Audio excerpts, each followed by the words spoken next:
Assalamu alaikum, good morning, good afternoon, whatever you are. This is Concerned Citizen of South Sudan going live on May 4th, 2019 with very important topic today.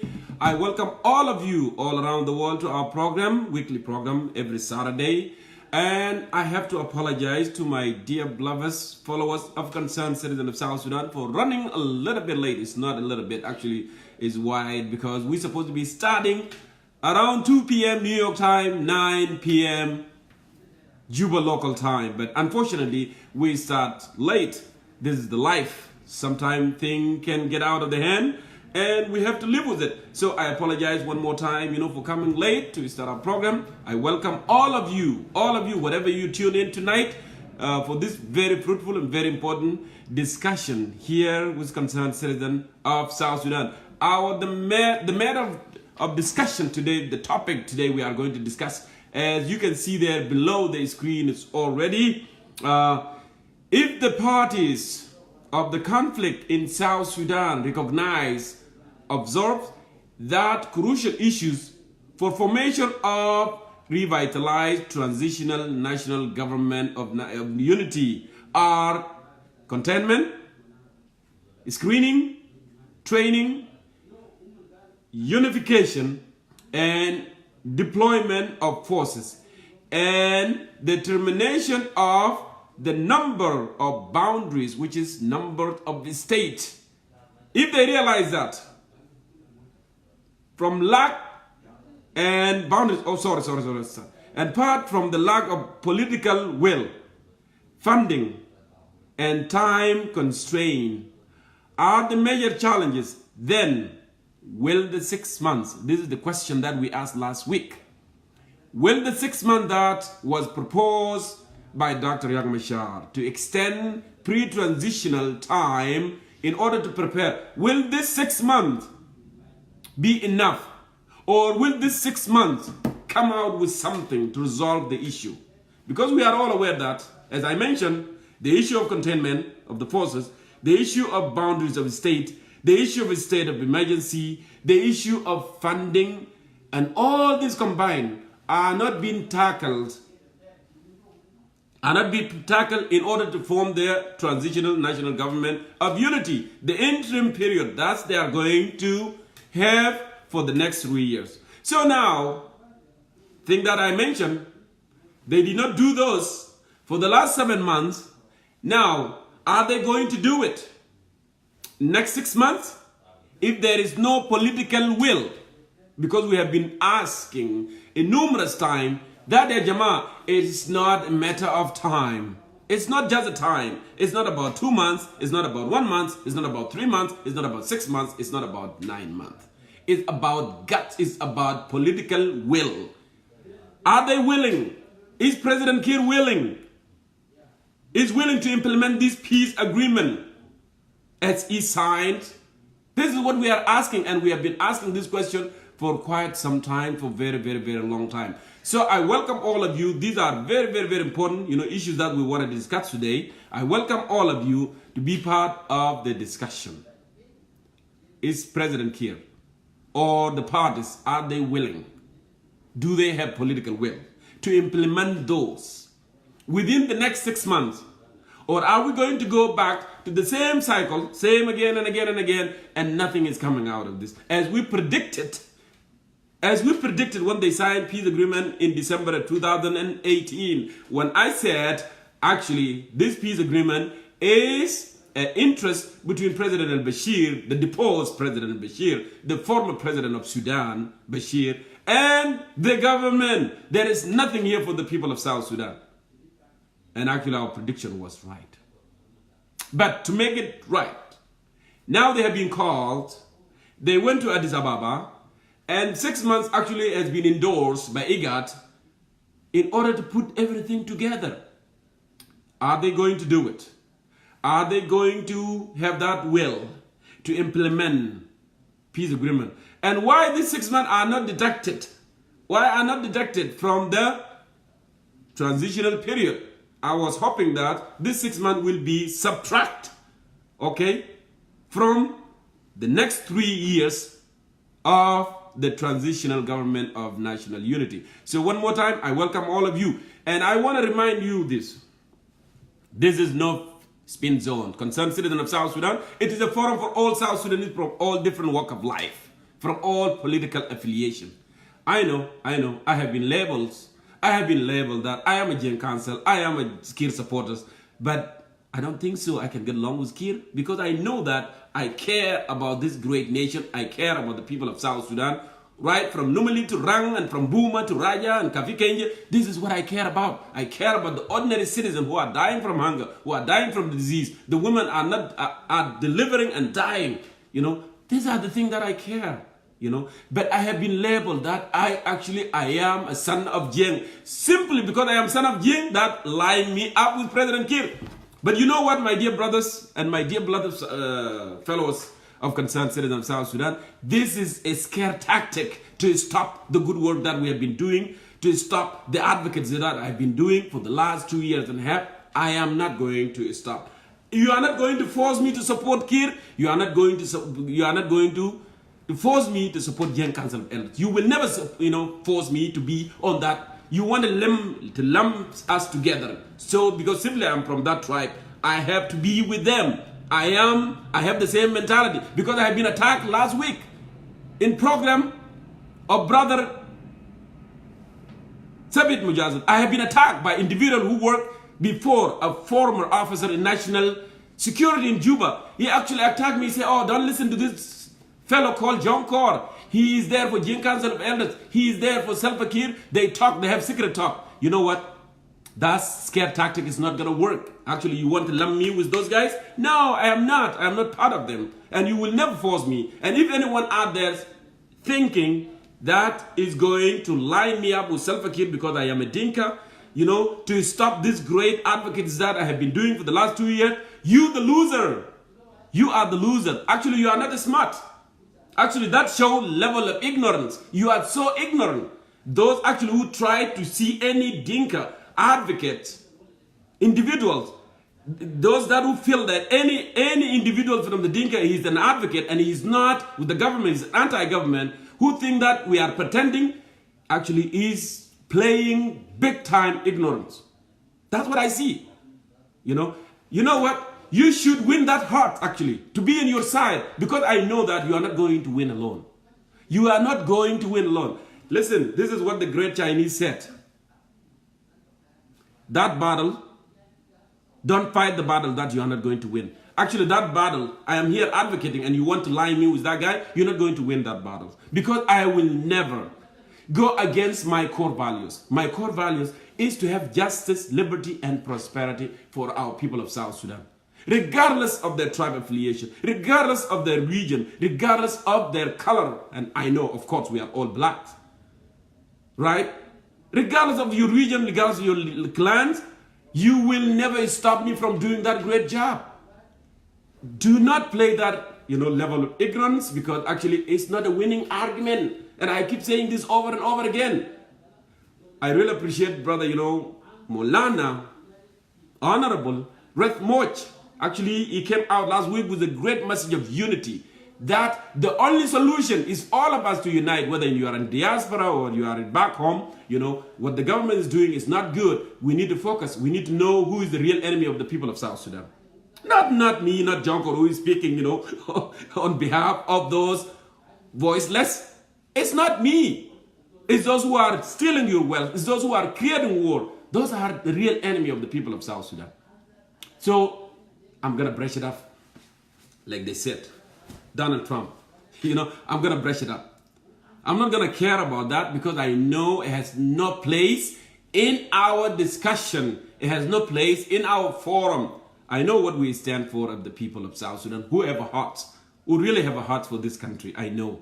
Someone wanted to play dirty game. Let's put them on one side, and we're going to be on one side. But we're going to be fighting forever. That's not going to help. Even if you want to put those on one side and you want to be on one side. No, actually there are people there good. You need them there. You need to grab them to be on your side. So be smart. Just get smarter. So my dear brothers, I welcome all of you one more time to our program. Let's start it. Let me go ahead and play a little bit of music and we move on. Like I said here, I mentioned many points here that we are discussing today. The containment, the state boundaries, and the time that has been extended for 6 months. Now, 6 months, do the leadership in the country have a political will to implement this peace agreement? Are they going to do this? Or are they going to go around? And I said this not too long ago. We need to talk. We need to speak. We need to be provocative. Provocative. Because when we provoke, you make the actors act. But if we don't do nothing, and then that's an easy going for them. And that's why I have been saying that to our brothers and sisters who are being silent. This is your moment, this is your time to come out and speak the word of truth. All right? We know these guys, they are not going to do anything. Kiss their feet, and they still don't want it to implement. They are still, going around. It's not going to work. So, my dear brothers, I welcome you, brothers and sisters, to Concerned Citizen of South Sudan. Let's go and do this. Let me play a little bit of music. And if you may send in your request, I'll bring you live right here. Thank you. So, it looked like I saw a request already. Okay. And I will go for another round of music here. So, Tim, I saw you sending a request. I'm calling you right now, Tim. So go ahead and do that. Okay. I hope this thing will be mounted so it doesn't have to move. Hello, Atim Konjok. Kujuk. Forgive me if I say your name wrong, my dear brother. Hello? Yes, I hear you very well. Why you fire up, man? That's political South Sudan. Well, I have well, I have to be fired up. It's very, very important to be fired up and ready to go. So welcome one more time, to Concerned Citizen of South Sudan. I want to take your perspective on this topic. Go ahead, my dear brother. Thank you so much for the opportunity. I usually try to listen to other people than spending too much time. Plus, I'm home with my kids, so I'll just have 2 to 3 minutes. Mm-hmm. You were asking a very, very good questions. And one of them that I will dwell on is political will. Is there a political? Yes. Some people. There is a political will from both sides. But what is that political will? The political will from the side of the government, from President Kiir, he will implement an agreement that will make sure that will keep him in power. That's the political will that he has. The other parties, and especially Dr. Riak, also has a political will that would remove President Kiir and insert him in politics. None of this principal rivalry at the interest of South Sudanese citizens in their heart. And in 2014, I sent a letter, open letter to both of them, and I even published it in my book, telling them clearly, I told Dr. Riak that you have done a great, wonderful, after those acquirements of skills from university, having a PhD, you went to work to liberate your own people. Yes. It's now time you have already exhausted the interests of South Sudan. You will never convince other people to vote for you for election. So why don't you just resign and for the sake of your people? And I wrote the same thing to President Kiir. You have fought since Nyanya 1. You have done a great job. It's time for you. None of them, and this is from the bottom of my heart, none of them. President Kiir will never, ever convince those whose relatives were killed in Juba 2013 in cold blood. The same thing with Riak, 9-1. And then he apologized in August 2011.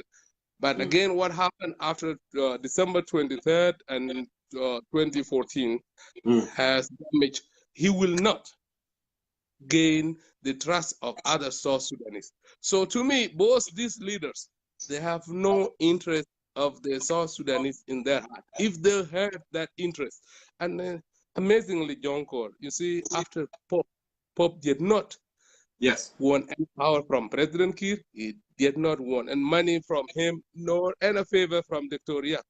But he went that low and bow and kissed their feet.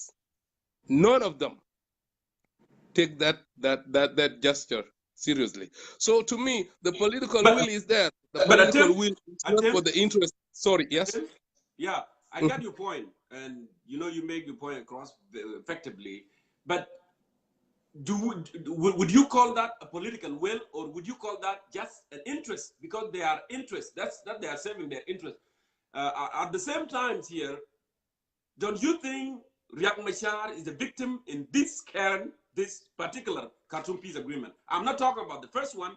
I'm not talking about what happened back then.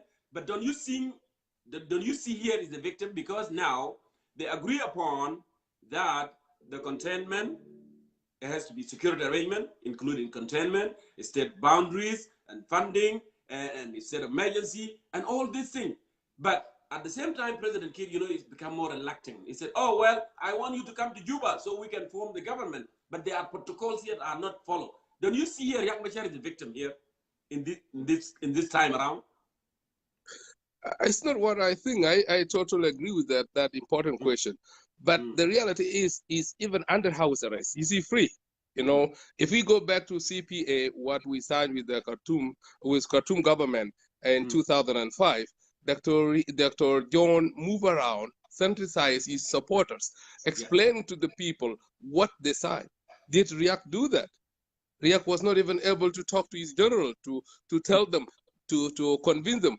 For the peace agreement to work, you need to have your generals supporting you in order to obey your orders, in order to make sure that the peace that you sign is implemented. No, he was not. So Dr. Riek is under house arrest. But at the same time, if you were smart, you choose somebody who would also bring people across the aisle, not only from your own diehard supporter. Correct. Because that's President Kiir is is benefiting from this. The sponsors, those who are sponsored is rebellion, are reluctant now. They're not sponsoring him. He has no money to pay for his supporters for the army. So, and government has money from the oil revenue, from other revenues that they collect, and the government will use that money to divide it his own political, his own forces. Dr. Riek is weaker than when he rebelled in 2013, because most of people, like including those of Taban, those of Ezekiel, were very effective. I personally in 2004 I asked Taban, what makes you better than Kiir? And he lists things that convinced me that he made an atomic road in Bantu, exposing that. Go ahead. So you're asking a good question. Yes, Dr. Riek is a victim, but he's not very smart. You have to choose somebody. That idea of President Kiir calling him and say, come to Juba and we form the government, I was laughing. Where in the world that you just go there? There is no protection for him, And even Kiir, and I know Kiir would not want him dead, because you want to have an enemy that would bring people behind you, because having Riek as a major enemy is also bringing support for him, because Riek also has a lot of enemies. So those people don't want Riek will come with him, will come to him. So the reason, the fact that President Kiir was calling Dr. Riek was a joke. You cannot call him. When Dr. Riek went the peace agreement, the first one, Dr. Riek wanted to go the very day, and it happened, to be sworn in as the first vice president. That way he got immunity.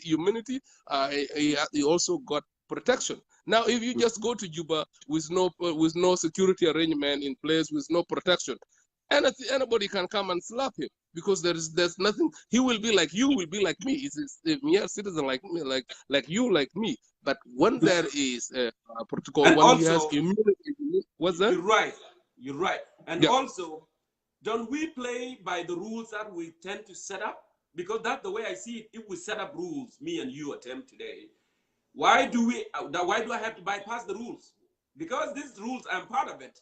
So if I say that we are going to do a security arrangement, I agree upon, and all the parties agree for security arrangement, there will be a deployment of the forces for protection, there will be a demilitarized of the city, there will be a boundaries, redistrict the boundaries of the state. All these things we agree upon. Why in the world I will come and say, no, you know what, it's not important, and I sign? What does that mean? Does that mean he doesn't understand, or he's just playing his own thing because he knows that Riek now doesn't have any power? I can do anything that I want to do with him. He understands. His advisor understand what is entailed in that agreement. But Brother Jongkor, they're fighting for one chair, and on that chair, one person sits at a time. So he's just playing that game because Dr. Riek Won is the chair of the country, and the chair of the country is the chair that he's sitting on. So he's doing it. He knows what he's doing, and he knows that Dr. Riek will not accept. So he just doing it to show people that he love his people. He want peace. He's somebody who loves peace. That's as people project him, betray him. People are looking at him as, oh, he's been portrayed so long. President Kiir, even the rebels. You talk, oh, it's all the Jing Council of Elders, is all this, but that's politics. That's what he's playing. He's playing that game. So people will say, sorry, I'll have to be leaving soon. My child is doing noise here. So that's a game he's playing. He knows that Dr. Riek will not accept, but the citizen on the street will say, you know what? President Kiir walai zol behib nas beto zol beta salam, and now President Kiir doesn't want to come. That's a game. That's a political statement that he made. Well, Tim, thank you so much for your perspective, my dear brother. I want you to stick around. We may bring you back for one more time if necessarily. Thank you. Let me go ahead and see who are those, sending. Very good, outline there. Very good analogy. Thank you so much. And stick around, please. So let me move ahead here and see who is next. I know, Ben Matur, you need to push the green button. Push the green button, and then I will be able to bring you so you can throw in your perspective as well. So let me go ahead and see who are those on my list. So Ben Matur, I think you can do that. Let me see you here. And I know that you are a presidential candidate as well. That's you or not, I don't know. So let me try to do this here. I'm calling you right now. Ben Matur Matiang. So go ahead and answer that. Hopefully the network will cooperate so you can make your perspective. Hello. Hello, Jongkor. Can you settle down? Can you sit down? And then we'll be able, to... Because sometimes when you move, the network may cut off as well. Yeah. So I'll bring you a mail as well. So is that you running for the presidential? Is you a candidate or that's a different person? No. Hey, that's different person. Yeah. I know there are three people that I know now: Suzanne Jambo, Bolgai, and Matur. Somebody by the name Matur. Okay. My name is Ben Matur. I'm from Rumbek. Yes. I'm in Australia, but I'm not running for the presidency. But I've been a opposite to all our brothers that has been saying Jiang and my Jiang. So, according to your questions, as you said, is there any political will to our leaders? Yes, because the question is also if the parties of conflict in South Sudan finally they recognize and absorb that the crucial issues of formation of transition national government unity are containment, screening, Security, training, unification, and deployment of forces, and determination of the number of boundaries. So now they recognize these are the issues. Okay, they recognize these are the issues. Now, if they recognize are the issues, okay, they are the fundamental issues. Will funding and time constrain a major challenge? Then will within next 6 months? Now, because there is next 6 months, is next 6 months going to be enough for them to do all these things if they didn't do it for the last 7 months? And also, I'm asking a question here. Do President Kiir, I should say, because Riek Machar is victim of this particular. I'm not an IO, but I can see what happened. Right? Because that's the way it is. They signed deal, and then they were expecting this deal to be implemented 100%. But all of a sudden, the president started backing up. So these are the questions, Matur, Ben Matur, go ahead. Yep. According to my observation, as you said, 6 months is not that big enough than 8 months they have spent before.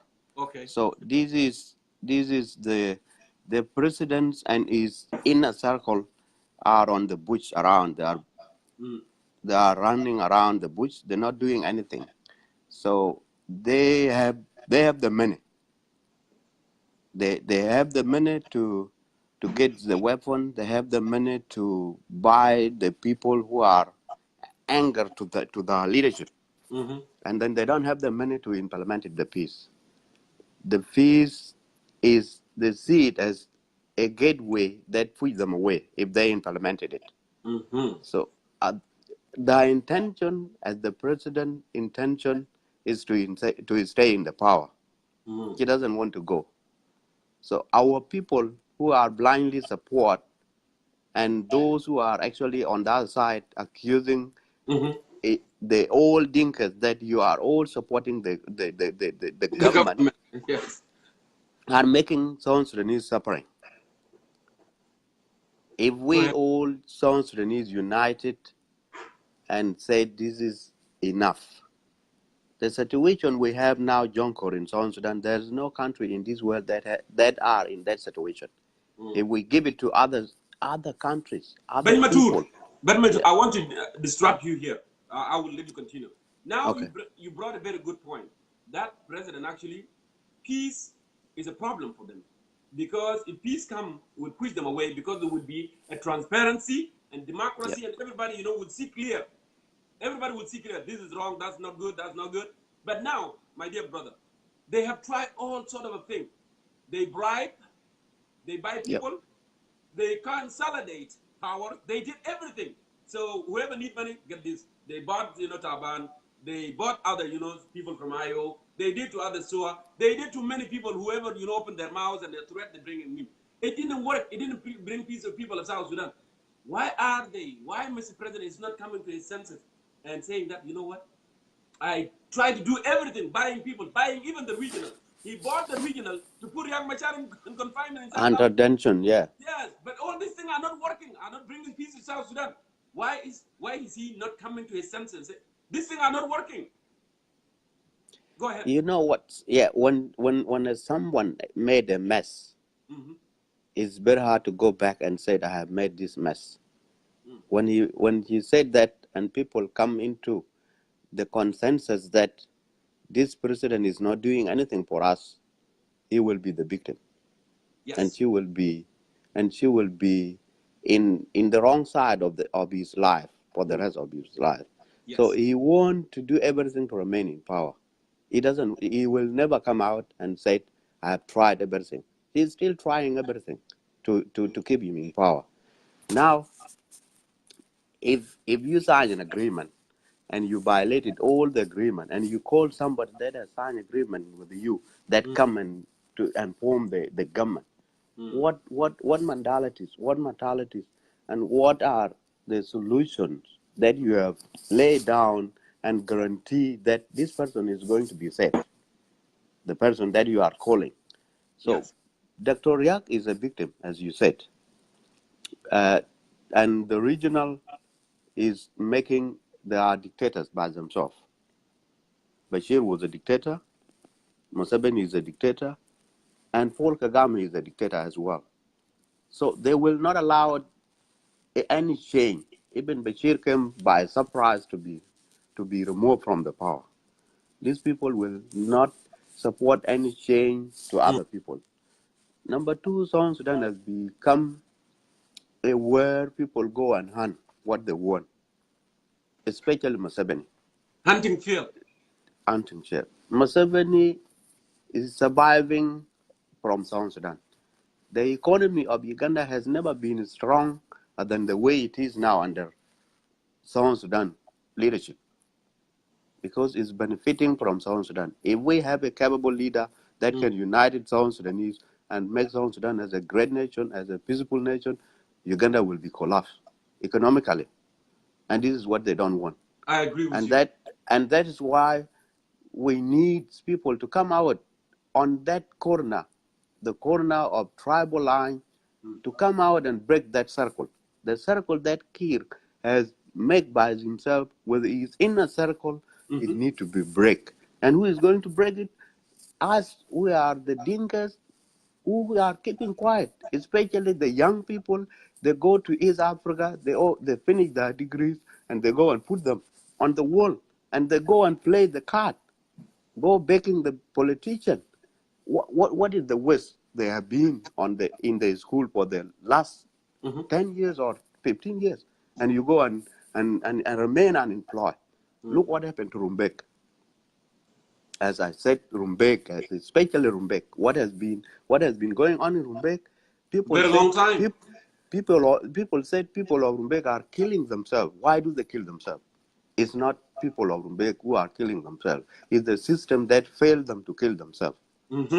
I agree. If 100 people are killed a day and the president is not even saying anything, even What? a condolence Even a message is not condolence, being yes. sent. Yes. Is that come by mistake? Is a plan? That's one. Number two, all the politicians of Rumbek has been sidelined, and we have been appointed an illiterate governors.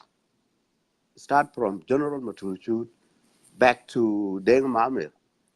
They know nothing, I know. but they are serving the interests of Kir. They are loyal to Kir. Loyal to Kir, not to country. They are serving the interests of Kir.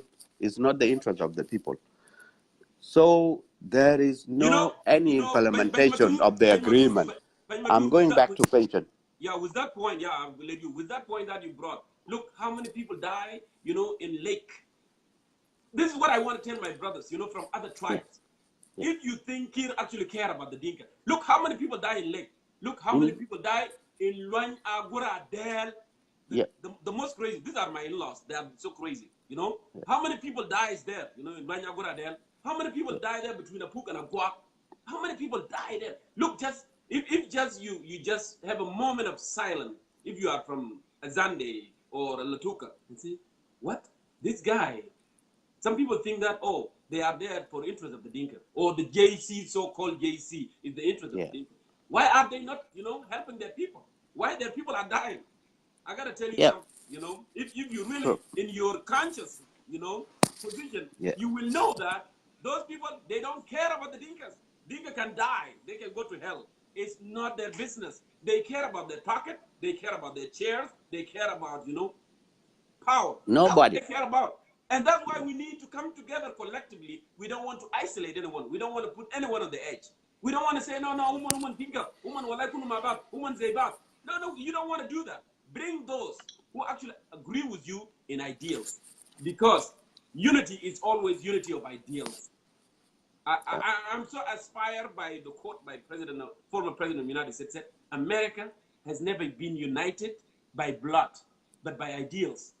By ideal, yeah. By ideal and the contribution of of individual. Yes, we as a Dinka or a Nuer or a Shuluk or a Nyak, you cannot say I'm stronger, I will punish those and I will chase them away, and then I can unite. Unity will not come by force. Unity will come by ideals. By itself. Saying that, don't isolate your brother. Bring your brother in and talk and have that conversation, because we are all suffering. Go ahead, Matur Kamil, because I want to bring other people. Yeah, come back to the question. There is no political will, Jongkor, from the day one. Since the SPLM become under Kir leadership, there has never been a political will. How can it be a political will if the leader is not allowed a simple selection of the executive committee, where people go through by the merit, through by a credential? How can it be? And this question, and this goes back to former chairman Dr. John. What Kir using is what Dr. John was using. Dr. John sidelined all the intellectual of South Sudanese and brought up a literate and a young people, so that they will be loyal to him. And this is what Kir is doing now. He brought up the young people and illiterate, so that they will be loyal. At least Dr. John had the vision, wanted to do A. That's the difference. That is the difference. That is the difference. There was a vision, and this policy is inherited from Dr. John by Dr. John to Kir. So what I'm saying is there will never be any political will if the South Sudanese are not united and break the cycle of tribal line. As they said, I'm Dinka, I'm Nuer, I'm Equatorial. There will never be a country without a Dinka. There will be never a country without a Nuer. There will be never a country without any single tribe in South Sudan. We all need each other. And this is Correct. what we should be doing. So, but brother, I've been observing your show for all this time, and I like it because we have been on a different time. In our time is now almost 4 o'clock. It's Yes. because I'm work, because I'm now at work. That's why I'm still awake as to speak. So tell the people we need everyone. There's nobody less important than anyone. Yes. South Sudan need all of us, and South Sudan will be great by the contribution of any individual, not by the group of people. And Correct. this group of people of the Dinkas who are using the Dinkas are the elite. They want to remain in power. They want to loot the country in the expense of the Dinkas. The Dinkas are the most victim now. As I said, the people of Rumbek has been killing themselves for all this time. And Yes. there has never been any single word from the cabinet and even the president himself. So I'm telling the people who are watching this show, non-Dinkas, let's stop what we are doing, accusing Dinka, accusing Nuer, and come together to make this nation great. South Sudan will never be divided again into 3 countries, Barghazal, Equatoria, and Upper Nile. No. We need just only South Sudan, and we need identification of South Sudanese as an identity, not the Dinka, not the Nuer, not the Equatorian. Yes. Even Equatorians themselves, they don't even see themselves as one people because they don't speak the same language. And the same to Dinkas. Dinkas are killing themselves. And what makes them to be together? As people, the English people said, your neighbor is important than your distant Bro, relatives. that's right. And because If if anything happened to you, yeah, your neighbor will be if there yeah, for you. if I'm from Rumbek, those who are close to me are Nuer from Madok, and those are close to me are from Western Equatoria. So what connected me to the Dinka in Upper Nile? I got nothing to do with them. But it has been put on the mind that we are the Dinkas and we are doing nothing to each other. So I'm very happy for what you have said, for the show that you have done. And the implementation of for the next 6 months that has been given to them is nothing. There's nothing will come out there unless they see a pressure from South Sudanese that were killed implemented the peace. But if we keep quiet and wait for them, they will run the show Continue. until when? Yes. God knows. We need to pressure them. We need to talk. We need to act, especially those who are in diaspora. We are free to talk. And this social media is very powerful. And if we use it wisely, we can bring ourselves together. Thank you. Thank you. Ben Matur, I really appreciate you. You are not Matur Shoot. You are Ben Matur. I know Matur that. Matiang. I'm Bany Matur I know Matiang. that. Thank you so Yeah. much for coming on, my dear brothers, and adding your perspective. This is South Sudan we want. South Sudan that doesn't care the Nuer, the Denka. South Sudan al Mabugul, the door pat. South Sudan Mabugul, the Nomanuer. South Sudan Mabugul, the door socket. Well, a day in either. This is South Sudan that we want. So thank you so Yeah. much, my dear brother. Stick Thanks. around. We may go back and bring you. Thank you so much. Let me go ahead and bring No other word. people in. Yeah. No problem. Never, never again. I don't like the word Dorpat. I don't like the word the Mukuta Bagar. I don't like the word the Nuer Saket. No. You know, we are all people of South Sudan. All right. Let me go ahead and see. It looked like I have big line, which is fantastic.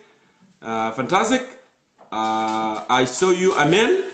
I saw you Sadmayan. I saw you Dandra. So let me go ahead here and bring you Dandara, and then I bring you Salman, and then I bring you Amel. Amel, please don't go away. I know you have kids around you, but I'll bring you, my sister, don't go away. I'll bring you, okay? And Ustad Mayan, I'll bring you after Suleiman Dandara. Suleiman, I know that you're not gonna do a lot. Itamat kalam kalam katir. Lakin, welcome to Concerned Citizen of South Sudan. Ma fi hajim dorpat. Kalam da Sudan na manas ma kun murta. والله كلام ده بيوجعني لما نسمع كلام دور بده I don't like it you know ولا كلام ده نمنوير ولا نوير ناس بتاع جرجر ساكت وما بيمسكوا كلام ده النهايه ولا ناس دور بتاع اكوادور ناس بتاع رقص ساكت they don't do nothing no we don't want that ولا دينك ده موك بتاع بقره we don't want that you know جنوب السودان بيتسع للجميع تسع للجميع هربنا مع بعض هناكل مع بعض هنزرع مع بعض هنعمل اي حاجه مع بعض okay this country is belong to all of us and no one have a right to push one out no one has a right to claim that he's a super citizen ما في super citizen so one more time welcome to concerned citizen of South Sudan اتفضل يا اخي يا جونكور انا ليله مرتي قشه لزول اللي اسمه متور ده لحد ظهره قطع. I know the culture كويس دهبوا في الشو ده انا شفت الزول دينكاو دينكاو ظهر زول الدينكاو لما يقولوا دينكاو انا شفت الليله زول دينكاو انا ما دينكاو يا سليمان انت دينكاو انت سيد الشو ده انا ما قاعدين نتكلم فيه قصيدنا ضيوف البجو يعني زول بسيط ما عنده صفه يعني متور ده ما عنده صفه لكن دينكا اللي عرفناه ياو زي ده دينكا بكل كلام صادق زول ده قال كلام صادق اول مره نسمع زول يجي يتكلم لنا عن رومبيك انه في مشكله دينكا ذاته قاعد انا ذاته تاني ما بقدر نفتح قشمي ده حقيقه لانه انا كان دار ذاته نقول كلام انا ما بقدر لانه هو حكى نفس المشكله اللي عندي يا هو حكاو انا حاولت اتكلم عن رومبيك قبل كده في واحده عمليه اتاك من رومبيك وفي واحد عمليه اتاك قال لي لا لكن I am so glad my brother Ben Matur came in and he spoke about this too معاناه لهم بيعانوه اتفضل متردد انشلي جاباي انشلي بكميه لانه ده على اننا دايرينه من اخواننا دينكا ما دايرين ما قلنا لهم تعالوا يتمردوا معانا نو ما قلنا لهم تعالوا نمشي نقتلوا كير او نشاكل نو زي ما قال تعال قول الحقيقه خلي كير يعرف انه ادينكا ذاته ما راضين بحاجه اللي قاعد يعمل نفسه that's all نمن هو زي ما قال نمن كير يعرف انه دينكا ذاته ما راضين انه اخوانهم الفرتيد يقتلوه اخوه النوراوي يقتلوه دينكاو ذاته دينكاو ده ما قبلان بكلام ده لانه بيعرف ده اخوه that time كير بفكر مرتين عشان يعمل اي حاجه I like the man انا الليله مرتاح انا زي ما قلت لك لانه احنا ناس فاهميننا غلط ناس بيفتكرونا ان احنا عندنا مشكله نو احنا دايرين زول يجي صادق زي ده كان بعرفهم جدي كان زي ده كلام واضح يا جونكور هنا عرضناك انت اكتر زول هنا عرضناك وانا زعلت منك وجيت في الشو ده قبل كده وقلت انت قلت لنا يا جماعه سلام ده اللي انتوا قاعدين تكلسوا فيه ده سلام بتاعكم ده بعدين بقول لكم مشكله هنا قنعناك قلنا لك يا اخي السلام ده زي السمك نطلع منه شوك وناكله يس وما جاء قال كده قال بوني قال سلام قال بوني هنا الفيش لكن انا بنطلع وضام شوي لكن كير ذاته ما داير يخلي وضام يطلعوا ذاته وهو ما داير يطلعوا ذاته تفضل يا جنكور الليله نقول حاجه اما المفروض نقوله حاجه عسكري يا اخي نحن وكيد سلام ده جا نسقنا انا من هنا سليمان دندره نسقنا انه الزول شفت الزول اللي جاء اول ده زول قاعد يكذب ساكت زول اللي قدامك ده انه رياض ما عنده اتصال مع القوات بتاعه ورياض ما ادى تنوير للقوات بتاعه ده ما حقيقه الناس عملوا لنا اكثر من 20 ورشه بتاعت عمل في جو خرطوم بعد الاتفاقيه اكثر من 20 يعني ونحن كل القاده العسكريين انا من هنا كنت بنسق مع الحاكم في واو على اساس انه القوات بتاعنا يجوا من بقاري من بازيه على اساس انه يجي ينشروا ثقافه السلام والناس كله جهزناهم يا جماعه اجهزوا عشان انتم ماشيين ميادين يا شباب بلاقي زول كان في اجازه اي زول كان وين يرجع شوف الغلط اللي هنا وقينا فيه يعني هنا في القيادات لما السلام ده سجل لخبط بسالونا بقول يا جماعه انتوا ما كنتوا متحمسين لموضوع ده في شنو؟ تجاوبهم كيف يا جونكور؟ تجاوب كيف؟ يعني حتى انا سليمان تاني ممكن نجي نقول يا جماعه في للعساكر بتاعنا نقول لهم يا جماعه في السلام جهزوا نفسكم وممكن يعملوا امبلمنتيشن للسلام انا ما بقدر تعمل لانه انا ذاته طلعت كذاب في وش الناس زي هنا ذاتنا كقياده اثر رياض ذاته بتلتي لانه هو كان من الناس المتحمسين انه العساكر وشوف احنا زرنا عساكرنا مشوا في كل المحلات مشوا يتقابلوا مع عساكر في جنوب طيب وشوف اللغه اللي بيتكلم بها مكوي طيب احنا لو الرئيس داير سلام ليه هنا نمشي ويمشي يقبل في قاعدين ويمددوا الفتره ويطلع قروش؟ ليه؟ ما من اول يوم كان ثانيين ذاتنا خلاص قاعدين نجهز نفسنا هنا ماشيين 100 مليون بطريق دولار سلام وهنا ماشيين قدام. اول امبارح قالوا نحن ندفع 100 مليون. انا يوم ده قاعد اقول شنو؟ انا قاعد اقول حطوا 100 مليون دولار في اكاونت، لانه ترويكا الولايات المتحده الامريكيه ويوروبيان يونيون قالوا يا جماعه يا جنوب السودان انتوا جيب 100 مليون دولار خدوه في البنك اكاونت عشان نعرف انتوا جادين في عمليه السلميه. خدوها. هم رفضوا، اوه ما عندنا قروش ما عندنا قروش. هسه اول امبارح قالوا يا اخي 100 مليون دولار موجود نحن هناخذه في اكاونت. ليه بس الجرجره ده كله؟ ليه تقدر تمشي اراوند اند اراوند؟ ونحن قلنا المره اللي فاتت انت يا اخي استخدمت كل طرق، انت عملت برايب اديت رشوه، عملت شنو؟ قتلت، عملت كدناب، وعملت حاجات كثير يعني شلت اللايف بتاع الناس. ويا بنبكي من قبل ايام، لان انا كنت اعرف اساسا اجري اسبوني وسامويل دون اسهم ميتين. انا كنت اعرف الكلام ده انه ميتين، لانه ممكن يفكوا يعني جيمس جديد وما يفكوا زول من زمان ده كان يريد اساسا دي اديت شفتها. فكون ما تمشي اراوند الليله دي تدي رشوه وتعمل باور كونسوليديشن وتجيب فلان ده وتقول انا بشقكم. نفس السياسات اللي على الحاج زمان مع ترابي انه انا بمزق حركه جونكر وما اعرف الكلام ده ما شغاله. وفي النهايه شنو الشعب بتاعك بيموت. افضل انك تمشي طريقه المستقيم عند السد ده الحل. يس تفضل. وانا زي ما قلت لك اهلنا دينك انا ما بعرف اي زول موتور. مرات انا عندي زميل اسمه موتور، اسمه اسا عندي صاحبي اسمه موتور ضربنا معه سوا وضرب قدامينا وراه واشتغلنا سوا. هسه في الصين قاعد يعمل ماجستير. ده زول صادق زي موتور ده. فاحنا يا جماعه يا اهلنا دينك والله الليله انا ذهبوا انتوا طلعتونا من محل يعني ذهبوا بس ده حاجه هنا دايرين منكم، جنوبين دايرين منكم كده بس تحكوا المعاناه انه يا جماعه المعاناه ده ما مقبول. بس عشان المجتمع هسه نحن عندنا يوم 13 الزول بتاع اليو ان حيعمل لقاء مع الجنوبيين الكنديين هنا يحكي لهم الواقع. يا جنكور انت عارف اليو ان ده وقت طلع التقرير ده طلعوا ليه؟ طلعوا لانه اتاكد انه الحكومه ما داير سلام. ما ده تقرير بورطوا لابد عشان يضغطوه طلعوا له التقرير ده. يس بالضبط كده، لانه الامريكان يتاكدوا انه سلفا ما داير سلام. ومش سلفا بس المحيط اللي حوله. يا دونالد ترامب اول مره دونالد ترامب يكتب تويت قال president of South Sudan كير is incompetent big loser. طبعا دي كلمات اللي هو بيستخدم كلمات اي يقول لك لوزر، اي يقول لك you know stupid. ده حاجه اللي بيستخدم. قال يا big loser اول امبارح في BBC. دونالد ترامب كتب تويت اول مره يكتب تويت عن جنوب السودان وعن رئيس جنوب السودان. قال is incompetent ما قادر شنو يليد نيشن بتاعه وناس بيموت. big loser. you see go ahead. يا جونكور يا اخي كير فوت فرصه بتاع سلام حقيقه الفاده. الغياد شوف في خرطوم الناس بتاع واو جهزوا طوف عشان يمشي ينشروا السلام في واو ما مشوا. ليه؟ ودارين يأجروا باصات بس قروش عشان يأجروا باصات عشان ينزلوا قيادات بتاع الجيش وقيادات السياسيه عشان يمشوا ما مشوا.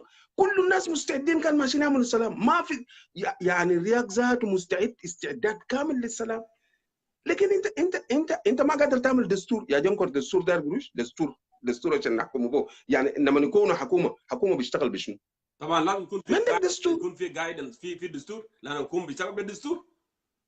واحد من شروط انه دستور يعملوه في 21 يوم من التوقيع بتاع الاتفاقيه. بعد 21 يوم المفروض يكون عندنا دستور ما عملوا لحد يوم الليله ده. ما ليه قروش يا اخي. سيب كده.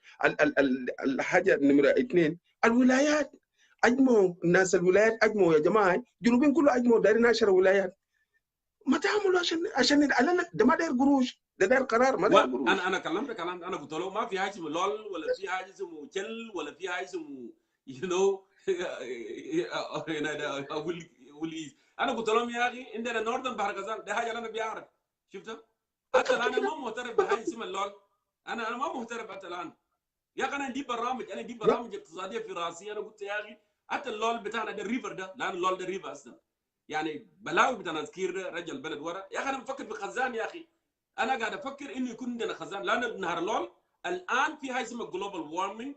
النهر بقى يتقطع، ولما النهر تتقطع المويه ما بتستمر طول السنه بيجيب جفاف تصهر. لكن انا دايرين المويه لما نكون في خزان في منطقه جملال بالذات احنا كده هيكون عندنا الزراعه مستدامه، هيكون في زراعه سنويا، والناس ما يهاجروا للشمال، ما يمشي جوبا، هيكون في زراعه وهيكون في طاقه كهربائيه، والمستثمرين هيجوا، وبلدنا المنطقه بتاعنا ده هيكون في تنميه. ده الحاجه اللي عندي في راسي انا زار، ولا فاضي بحكومه ولا فاضي بحاجات دي، لكن جماعه دي ما دا يدونا فرصه يا اخي.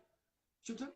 يا اخي هنا في غرب الغزال جهزنا لمؤتمر شهر 8، مؤتمر بتاع تنميه شهر 8، على اساس انه نعمل مؤتمر للتنميه مع واحد من الجامعات في امريكا يا عندكم يا ده، على اساس نجهز نفسنا انه لما السلام يجي عندنا مشاريع جاهزه. نفس الفكره اللي عندك، اننا دايرين نعمل خزان سوى في واو، خزان اسمه سوى عشان في نهر بوسرة ده، على اساس انه اول حاجه نضوي غرب الغزال ونمد كهرباء ده الافكار الناس فيه. لكن وينه سلام؟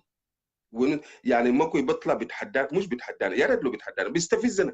يقول لك يا اخي هنا ودينا 350 جندي في رجاب، وكير ما داير يجيب عساكر 350 بتاعه، خليه يجي يو ان يحرس ونكون حكومه. انا ما فاضي الداير يجي ولا ما داير يجي على كيف.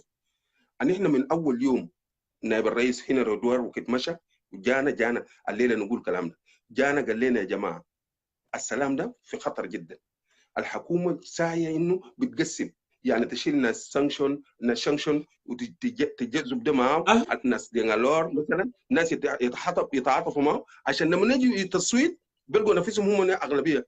فقال لنا الموضوع ده بيجيب مشكله. قلنا لهم يا جماعه كده، الرئيس شنو رياض قال لهم يا جماعه الموضوع ده ما تطلعوا للاعلام ولا اي حاجه لحد ما نشوف الوضع يتغير. السلام ده نحن ما نكون نحن السبب انه نتكلم فيه انه عشان نعارضه. ان احنا قاعدين بالكلام ده من اول يوم هنا رودوار مشى قال الكلام ده. لكن هسه ثاني بيجوا بيقولوا لنا الناس المعارضه ما عندهم بوليتيكال ويل. انا هنا يا اخي انا لما دندر في الشو، انا ما اعرف الشو بتاع ايدور، انا قلت له يا ايدور هاي لو بتبوني كده السلام كان جانا ماشي جنوب، لانه لو ادوني اسم شنو انا ماشي عشان نحل مشكله في نو غزال. اكشلي الكلام ده انا ما بتفق مع الناس لما الناس يقولوا قال معارضه ما عنده بوليتيكال ويل. معارضه عنده بوليتيكال ويل، لانه انت اولا ميليترالي ما في حاجه اولا انتوا حاربتوا بالقوه، وزول قاعد بيجي بيشتري سلاح وبيشتري ناس في الريجن وحاجات، ناس دارين سلام هسه. زول بيقول لك قال معارضه ما عنده بوليتيكال ويل is just making that thing up. لا I know that معارضه داير حل، داير يكون في سلام، داير يكون في حل. يا جونكور، يعني سيبنا نحن كده. شوف لما انت تستفيز مثلا القتل في كوارجينا ده، ولما القيادات بتاع اللواء يسالوا يقول لهم يا جماعه ده شنو قاعدين تعملوا؟ قال مال ده اسمه توين دير، يعني ده توي بتاع النسوان يفضوا. يا جماعه ما نحن مواطنين جنوبيين، لما انت تقول كلام زي ده لقبيله بتاع اللواء ومن ما يا اخي الناس ما عندهم مشكله مع زول، ده الناس مزارعين بس. سلام بيجي من وين؟ سيب سلام اللي بيطبقوه بتاع تجيبوا جيش. اذا كان ده مواطنين قاعدين ما عندك ما مشكله. من كوارجينا ده مين قام الاريا بتاع كوارجينا ده ما في حاجه اسمه امني. تيجي تخلق امن عدم امن في محل ده، تفتكر دي الدوله ممكن الناس يمشوا كده؟ انا داير اقول حاجه. ايوه بس انا رسالتي كالاتي، ان احنا في ايو بشرنا بالسلام في البدايه، والسلام هسه دخلنا احنا ذاتنا في مع قيادات بتاع مع الاعضاء بتاعنا في مشكله. ما في زول يتوقع مننا احنا ممكن نبشر بسلام نقول يا جماعه سلام هيعملوا، لانه اخر كلام بدنا هو يا نقول مسؤول كده. اخر كلام بدنا نقول نحن we are advocating، نحن كلنا بنتكلم انه نتوحد كلنا مع بعض. لكن يا انا اقول انت قلت قبل سمير كلام تمام كلام تمام. هل معقول يحق علينا نقول يا اخي ناس جونكور ديل ناس جي سي ودي ناس جونكور ديل ناس سلفكير ولا في ناس بيتكلموا حاجات كده مرات انا بستغرب بيجيبوا كلام ديل نوم اجنورنت جهل ولا شنو، انا ما فاهم. اسمع يا جونكور، الراجل القوي دائما الناس الزول القوي بيطلع حاجات الناس ما قاعدين يحبوه. جنوبين ما بيحبوا الزول الحقاني القوي. شفت من تكون انت زول قوي الناس كلهم ما بيحبوك. يا اخي اسمع، سيب بتاعك قالوا وصفوه قال انت ما حكومه. انا حقيق واحد طلع في الشو قال انا سرقت قروش، الاحسن الاحسن يقول انت مع حكومه ولا يقول سرقت قروش. واحد قال سليمان طلع من واو سرق قروش في واو يا شرفات. يا اخي انا حته موظف في الطرق، لا في جنبنا في خزينه لا في جنب. فالكلام ده المفروض يقويك زياده يا جونكور. المفروض انت حسن انا نقول انت رمز للتغيير. لو في تغيير، ما التغيير ده ما بيجيبوا ناس كتار. الزنون هسه الزنون بتاع خرطوم ده ده ما قبل يتكلم عن جنوب كله، عن شمال كله. نعم. فأنا هنا ممكن يكون عندنا الزنون، ممكن انت الزنون ماله هسه هنا كلنا توحدنا في كلمتك. يعني هسه انا جيت في الشو بتاعك لانه عجبني كلام موتور ده، وان احنا تقريبا هسه لو قلنا يا جماعه ان احنا خلاص وزي ما قال ما في سلام، يبقى معناه ان احنا لو دايرين نحل المشكله ده الحكومه دي يسقطوا. معناه ان كان قلنا له موتور تعالى هنا كلنا نمشي عشان نشوف مشكله الحكومه ده بيجي معنا. ده هو بس جنوب الدايرين، جنوب نتوحد في الكلمه يا جماعه، حاجه ده منافع هاي نعملوا كيف، بعد كده الناس يقعدوا يشوفوا يعملوا كيف. فزول اللي بقول لك كلام زي ده انا من هنا انا بقول ما يا جماعه ما يدنكاو ما انا بسمع حكومه، في زول بيعرف الحق وما عنده فرصه عشان يقول الحق. فنحن كجنوبيين الفرصه الجايه ده خلينا نتوحد نحل مشكلتنا، لانه المشكله ده في رقبتنا كلنا ما في رقبه زول واحد. نعم. انا بشكرك كثير يا جونكور. شكرا. ما تخلي زول يهزك باي كلام، خليك نفس الجونكور اللي احنا بنعرفك، بس ما في زول يهزك باي كلام. ما في يديك العافيه حبيبي. ما في مشكله سليمان. يديك Thank you so much. انا بشكرك كل شكرا عزيزي. شكرا يا سليمان. Let me go ahead here and bring other South Sudanese who are waiting to add their contribution. Ustad Mayan and Amel. Okay, Ustad Mayan, I'm calling you right now. Ustad Mayan Dengit. Ustad Mayan Dengit. Answer that. Hello, Wasana. Welcome to Concerned Citizen of South Sudan. Ustad Mayan Dengit. Thank you, Jongkor.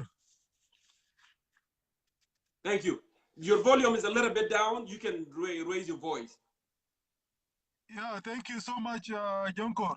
Now, Faddal. And I must start with giving my condolences again. Yes. To the wives and children of my friends and the soldiers of truth, those of Agre Idri and Dong Samuel. These are martyrs who have fallen in the battlefield of ideas. It is the battlefield of the ideas that people are bringing weapons into the battlefield of ideas to silence all of us, so that they continue looting and ruling by force. But let them continue. They started with Isaiah, he's gone, and so many others. Dong Samuel, Agre Idri. Tomorrow it may be Jongkor Mayol. Of course. Or Mayan Dangit, or Salaman Dandara. But we are ready. We are ready to fall in that battlefield. We are not going to leave it. This South Sudan does not belong to one person. It belongs to all of us. And we will have to talk. So many generations have suffered in South Sudan for more than 200 years. There are generations who suffered in the hands of slave traders before. The young people in Bahr Ghazal used to be brought to Dem Zubair. The women of Bahr Ghazal used to wail, we used to cry because their kids, their young men, were brought to Dem Zubair and they were never seen before again. Now the torches of Dinka, the young men, are also being conscripted to go and fight a war, 200 years, to fight a war, and they never go back again. Instead of farming, so mothers in Greater Bahr Ghazal are also crying in the same way that 200 years ago, mothers were crying. This is happening today. It is very unfortunate. Your introduction about those people who are saying, you and I and others, we are JC and NFE, national security. That primitive guy Deng was saying he was a member of national security, not me or you. Who can't be national security? I know. Yeah. In 2013, when the fighting was happening in Juba, he was collecting bodies. He said it by himself. Who can't be? He did not even go out. He should have gone out instead of collecting bodies. Now he's now being brave and calling people into security, mass security. So anyways, let us ignore them. Let us ignore them because the other shows are becoming also logical. These of Mujazif and the rest are also in the battlefield of ideas, and we have to appreciate them. A few people who come to their shows and say, Dinka, let us not be oversensitive about them. For now, is there a political will? The short answer is no. There is no political will. There is no political will in Juba to bring peace, except a peace that is based on maintaining power in the hands of President Kiir and a few of his cohorts who want to benefit from his power. We hope that next year, Jongkor, if we are alive, we go and have this show in Juba.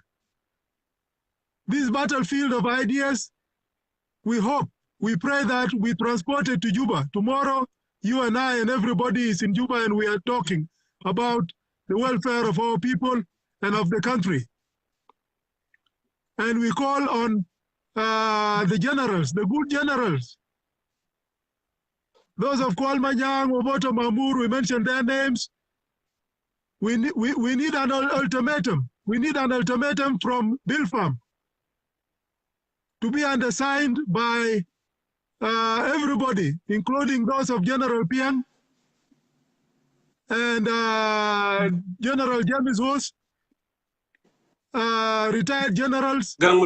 Those who contributed to the liberation struggle must give an ultimatum, must write an ultimatum and append their names there. No one will touch them if they are all together.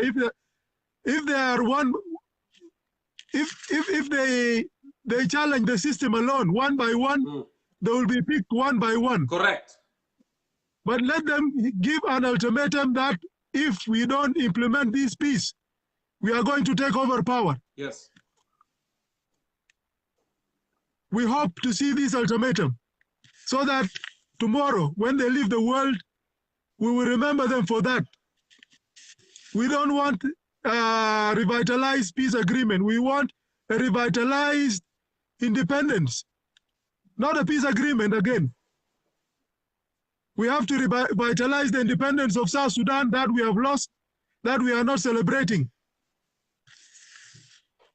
And let us call on them to join us. These are the people.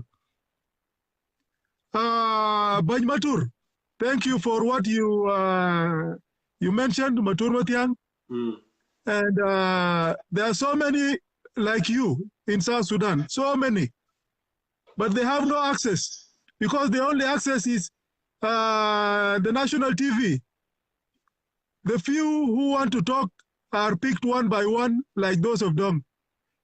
So at least we have access to Jongkor Mayol, we have access to Bajmohandis, Edward, we have access to the rest, to Mujazif and the rest. Those who are like-minded, who think like us, just don't have access. It's not that they are not there. They are there. There are many. They are the majority. For what is happening, Jongkor, the social contract, the theories of social contract, Thomas Hobbes, the justification for tyranny, the justification for a strong government, a state of nature, according to Thomas Hobbes, a state of nature where life is solitary, poor, short, and nasty, where there is no rule of law. When you have this state of nature, then a strong government, a dictatorship is needed. So they are creating a state of nature in South Sudan where life is solitary. Everybody is alone. Solitary confinement. You feel that you're alone. Nobody is protecting you. Mm-hmm. So the people of South Sudan live in towns, but they feel solitary lives. They feel that nobody is protecting them. In fact, people are coming to their houses and picking them one by one, shooting them in the heads. This is a state of nature that is being created. Life is poor. Poverty is everywhere in South Sudan. They have destroyed the economy of South Sudan to make life poor. Life is short. You don't know when you will. Life is cheaper than all other prices, all other things. The cost of living is going up, but the cost of life is going down. The cheapest thing now in South Sudan is life. People are being raped, women are being raped, there is no accountability. And this is a state of nature of Thomas Hobbes. Yes. And that is why they want to, and Thomas Hobbes' solution to that state of nature is a Leviathan. You know a Leviathan in the Bible, in the book of Job. Mm. The book of Job describes a Leviathan, which is a sea monster in the Bible. The Leviathan is a sea monster. And in the book of Job, that he's saying that you don't play with the Leviathan like you play with the bird. You don't try to challenge the Leviathan. If you challenge the Leviathan, you will never try it again. So Thomas Hobbes wanted the government, a strong government, like a Leviathan, a dictatorship as a solution to the state of nature. This is what is happening in South Sudan. They are feeding a dictator, and if you touch him, if you say anything, the cost of Shatamni, they're your life. Let him die. Mm. This is not the South Sudan that our great grandparents fought for. This is not. The states, like Bany Matur said, the states are military garrisons. These are not administrative areas. These are military garrisons where governors can imprison speakers of parliament, where governors can fire speakers of parliament and put them in jail, not the other way around. We know all over the world that parliaments can impeach the president. Yes. Not the president or a governor going to parliament and picking the speaker and throwing them in jail. Because who can't fi mormor or can't fit jamus or can't fit tumsa or can't fit twek. Yeah. And the speaker is just someone from somewhere. We liberated you. For we can do anything. George W. Bush contributed to the liberation of South Sudan. He's not a South Sudanese. Yes. The Norwegians contributed to South Sudan. He's not a South Sudanese. Mm-hmm. South Sudan was not liberated by guns only, even by ideas. Mm-hmm. The Church of England. People, the Baron of Cox. the Baron of Cox is not a Dinka or a Nuer or a Kanfi Jamus or a Kanfi Toktwek. Mafi. And people who are in Khartoum to liberated South Sudan in so many ways. Of course. They convinced the NCP, even those who were in the NCP, convinced the NCP to let South Sudan go. All South Sudanese contributed to the liberation of South Sudan. But now, this liberation has been hijacked by a few who are pushing people away, calling them names, imprisoning them, and creating a state of nature in South Sudan, a state of fear. People are running away more than any other time in the history of South Sudan. Now, Salman, as we are having this discussion today with the topic, this the main ideas or the main, topic here of this discussion today, we talk about contentment. Okay. Yeah, I'm coming to it. Okay. I'm coming to it. That was an introduction. Oh. I felt that I had to speak my mind and what is in my heart. Sure. Yeah, this is now about cantonments. Cantonments relate to screening, training, political will. What is cantonment, and why do you canton people? How do you define cantonment? Is it surrender? Cantonment sites, these are sakanat jesh. Yes. These are cantonment sites. They are related to demilitarization of civilian centers. Yes. And cantonment is not only cantonment of IO, that we have defeated you come. It is even cantonment of SPLA proper. Cantonment of everybody. Everybody, kullu jesh yamchi sakanat. Let the civilian centers and towns belong to civilians.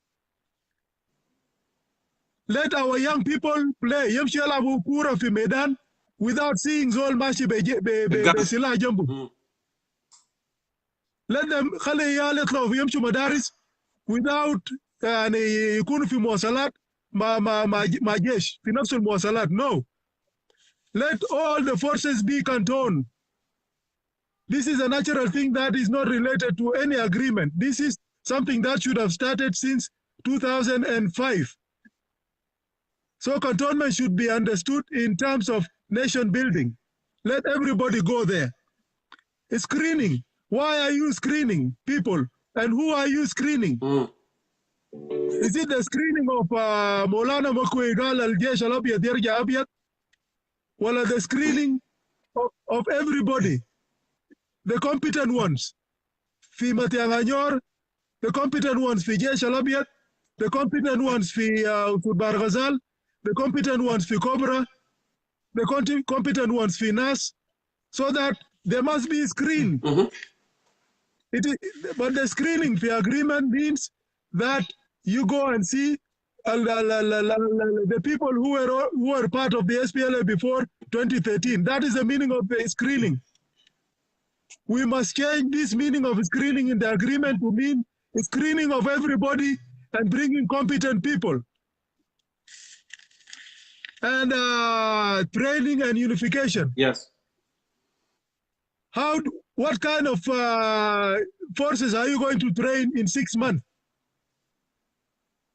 Can you do all these things in 6 months, Jongkor? 6 months, الطالب في جامعة لما يبدأ السمستر. Yes. السمستر is 6 months. معقول الكانتونمنت والسكرينينج والتريننج واليونيفيكيشن بتاع جيش بتاع دولة بعد الحرب يكون 6 months. What are you going to train them on? You need to train them after, on the laws of war, the Geneva Convention. Yes. The Geneva Conventions, these are laws of war. There are many principles there. All officers in the world are trained in Geneva Conventions.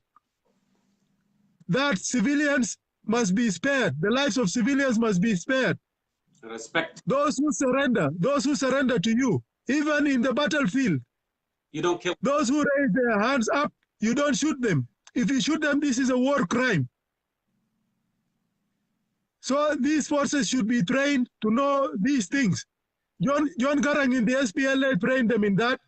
That is why we had so many prisoners of war. We ourselves, Fimutfaya, we were trained by prisoners of war. Some of them are today. They have refused to go back to Khartoum today, like those of Major Khalifa. They have refused to go back to Khartoum because their lives were spared in South Sudan. They were told that these rebels were going to kill you. But when they were captured, OTB, Operation Thunderbolt, thousands of them, when John Garang came and talked to them, some of them became traders. They even went to Uganda, brought food, opened shops, PA. Lahadi Yomalela, Jongkor. Some of them stay in South Sudan, they're married. They don't want to go because the SPLA gave them a second life. But we are killing ourselves as if we are killing animals. So this training, Jongkor, the 6 months are not enough for cantonment, for screening, for training, for unification. No, it is not logical. But they are Magururin, Hakuma, these are the people who impose this timeline because they know that it is not possible. And they will say, you see, the international community is not paying for it. Even if they pay for it, it is not going to happen in 6 months. When we say Kir must go, we don't want to hang him. But even if the war was not started by him as such, as he's saying, but all the conditions around him, all the circumstances have made it now necessary for him to leave so that other South Sudanese come and take the country liberal aman. Like we said last time, we are not calling for Chinese to be in J1. No. We are not calling for Indians to be in J1. We are calling for South Sudanese like him. Yes. To be in J1. Mnangagwa fi Zimbabwe. When the conditions dictated that Mugabe should go, all the war veterans in Zimbabwe, all the war veterans said that Mugabe must go, but he must go with his dignity, a dignified exit. Let all the war veterans, including FIO, SPLA, should tell President Kiir, now your time is, you must go because you are so divisive. Divisive, yeah, so divisive. Yeah. So he must go today. No revitalized peace agreement because this timeline is not possible. For the transitional justice, you left out transitional justice. It's an important element of implementation of this peace agreement. People are paying for lobbyists to stop the hybrid court. This 3.7 million what a shame. Would have built two big universities, two very big universities, or two very big hospitals in South Sudan. And instead of paying it, and the next day, President Trump will say, Kiir is a big loser. So this 3.7 million is lost because if you are going to lobby someone who is saying, your president is a big loser, incompetent, then big loser, so bad. Yeah, he will not listen. Even if you give them 100 million, the administration of Trump will not listen to them. They will tell you we are powerful, but they are not. They are taking the money of our people. Thank you for this show, Jongkor. Ustad man, the thing is, the question that I don't have answer for it, you bribe, you consolidate power, you bring people in, all this thing didn't work. All this thing didn't work. What else? What are you doing? Why are you coming to your senses? Why president not coming to his senses? I know this guy will never come to his senses. This is what I see. I know will not come to his senses. If that money, the 3.7 million, was put into the cantonment sites, the cantonment sites there are boreholes for water. If that money was put in cantonment sites, a borehole, I said it in your show before because I worked on boreholes before. A borehole is $4,000. 40,000 will put 80,000 will put 20 boreholes. This is 80,000, not a million. 20 boreholes the donkey, but amoya, cantonment sites. You buy food. These forces that are to be cantoned, these are not tourists. They will go and build their own houses. You know what? These are all... they don't even need to do that. Ustad Mayan, I visited Fort of Douglas before in Utah. That's the Canada Askeria. And I visited Yuma, Arizona, Manteca Askeria. And they have to see my ID. It's very simple, to build Sakanat Askeria. Very, very simple. If they extended their hand to the United States, they can do this. Hanakir, very good. Good side, they will do it because Nizam Anabir Mutatawara. Yan Amber Mutatawara. Few Mwasir, few Hamama, and then Asakir, that's what they need. Few well kitchen, there is a big kitchen there, and then that's it. You build a good containment for them. But the problem is political willingness, with this guy. He wants to stay in power. He doesn't want to do anything. He wants to be left alone. He doesn't want to bother. He doesn't want to be bothered. But this is not a kingdom. This is ours. This is our power. This is our country. If you don't want to be bothered, get out. If you don't want people to bother you and you don't want to be bothered, then leave us alone. We will take care of it. We will clean your mess. Because I know that you did a lot of mess then. He did a lot of mess, but we are willing to clean that. Go ahead. Jongkor, Rakuba. Rakuba bitagesh betin. They are Nabir Mutatawira. And Aisha Rakuba bitagesh utin for so many years. It is good for our environment. They can build it. They're Mutatawir. They need water outside, but Rakuba bitagesh utin. They just need water outside. And they need hose for digging, for planting, and hose, for digging. Only they can exercise and practice agriculture for these cantonment sites. They should be given food for 3 months. Ala Sharif banjet fitalata shur. This big Al Sharif bitaye, very sweet, big banjet fitalata shur. Then after 3 months, they will be eating their own food. Security arrangements. Jongkor, 750 to be brought Gal Juba. Again, to protect who? Not to protect the people, but to protect this stupid word called VIP.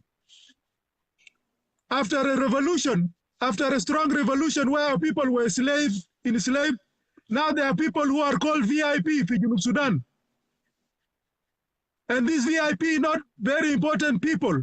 No, these are very important, very important people of South Sudan. These are very important individuals who want to be in hotels, who want to be in their houses and have 200 soldiers protecting them. The sons of South Sudan are protecting individuals.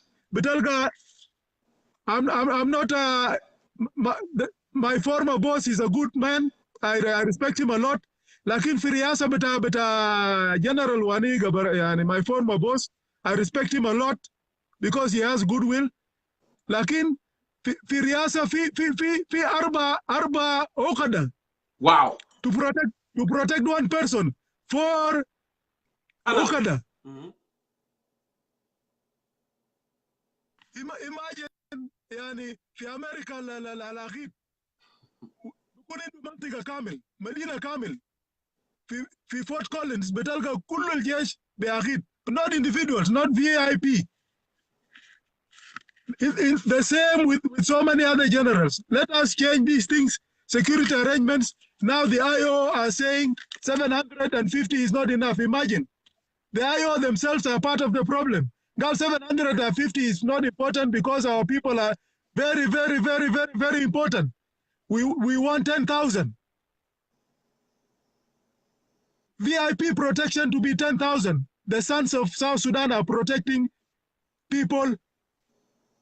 10,000 to protect Dr. Machar, to protect Salva Kiir, to protect, instead of going and protecting our borders, they are now protecting individuals. So that people get scared. We call on the veterans of the liberation struggle who are good people, those of General Malala Yom and the rest. Let them write ultimatum. An ultimatum. Let them do it today. If they want us to draft it for them, we will draft it for them. But they are we have been asking them more educated than us. Sometimes they can do like General Mololayom, Garang Mabil, and others, and all these, generals retire, if they really love South Sudan, if they really know what the cost of war for 21 years, if they were fighting for justice, liberty, and prosperity, why don't they arise beyond their interests, and put enough is enough? Right there. These are our people. These are the people that we wrote for. If peace is not implemented, this is what we are going to do. The Kalam Tarijal. Yes, feel that. The fate of South Sudan is not in the hands of two people. The future of South Sudan is not in the hands of two people. They should be told that these generations of South Sudan who fought in South Sudan, those of Mundeng Bong, General Mundeng Bong, who was bombarded by the British Empire, fighting for South Sudan, those of so many people, those of John Garang, the fate of South Sudan was not in the hands of John Garang. It should not be in the hands of Salva Kiir or Riek Machar. South Sudan is too big. It has a long history. It is greater than these two people. They're dividing us along tribal lines. They did. And you find, Masalan, the Lol, you talked about Lol State. Solomon Dandarabu Guliahi, al grave, but his father, Amalo Manatik, but Abiyut. Jongkor. Asa Inta, Ata walks out, walk Monjeng. Lofizol Masha, fi grave, but our book. Fi will. And they created this, Galda Manatik, but our bed. Will you really take it? No, of course, I will not take it. Huh? I will not take it, of course. You will not take it. Why do we expect other people to take it? This is divide and rule. They want them to rise up so that they say, Galiaki, these people are fighting Dinka. These policies are in one of these shows, Betana, Monjang, and I heard one of these shows, someone was telling someone else, Galiaki, Alasakir al-fi lol state de, fi Raja de Kulu, come either Monjang, but so what? Even if I'm either Monjang, but let them go back to, you did not liberate people to occupy their land. If it is so, then the Americans fi Japan should have stayed there, Japan, Betana, because the forces, but Americans are fi Japan. Let Denka, Alfi Raja, ikun tujar bas, tujar. Let the social contract, Betana, ikun peaceful. And then Monjang, we have three things. We have Concord, fi Harip. We have attack. We have a deed. Attack, which is respect. Kudit, Randi de attack, Zol Kabir is respected. But these Dinka, who are trained now, these young men who are brought and taken to other people's lands, Jongkor, they have lost attack, respect. They have lost deed, Randid. Mafi Tani. Let them go back. Let us bring them back and teach them Dinka culture. Again, let them export our culture to others, not export fighting. We have a good culture. You know that very well, Jongkor. I do. We have a good culture that we can contribute our culture, not our guns. In 2017,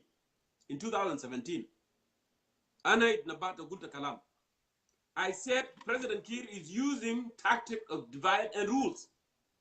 I said that. And these guys, actually, this is your enemy. And it will create problem. And then and then these people will target you, and then will say, see, these people are your enemy, actually. That's yeah. It did work. And that's why what happened when Riek Machar rebelled, I said, I hope they wouldn't even follow the same footsteps of Salva Kiir. Salva Kiir did this strategy, and it worked for them. And now you are doing it, so it's not going to be good because he's still going to be winning. He's still going to use the same strategy. The incident I didn't want them to do the same thing. Kiir actually, he did this. He did this purposely. In the end, this is what we're going to do. And then now they will be running for protection. They will be asking for protection. Who's going to protect them? I am going to be a protector. You see? And he worked. So, Yeah. so he can be in power because there is no any other strategy. Even though I made a show before, when he talked to Museveni told him that you come from very large ethnic group, go back. If you go back to 2017, my video, you will get this. You are coming from big, you can use these people actually. You can train them and you can cling to the gun. You can cling to the power. And he did. So, man, thank you so much. Jongkor. Yeah. So sorry for taking long. The theory of relativity. بتاع اينشتاين بيقول يا اخي لكل فعل رد فعل مساوي له في المقدار ومضاد له في الاتجاه. For every action there is a reaction that is equal. There is an equal and opposite reaction. Yes. When they provoke الناس ديل يمشي في قبر بتاع أبو الدندرة ولا they provoke them to fight. And when a dinka is killed, مثلا في شارع بتاع يي ولا في شارع بتاع نيمولي, then they will cry, oh, Anagwok, they are killing us. And you take a big force, instead of going and picking those who killed us, al-mujrimin del, you make the area a military zone in the name that Anagwok, they are killing us. So the action, counterinsurgency, they call it counterinsurgency, to counter them. You counter them with a big force. You don't counter them with a big force.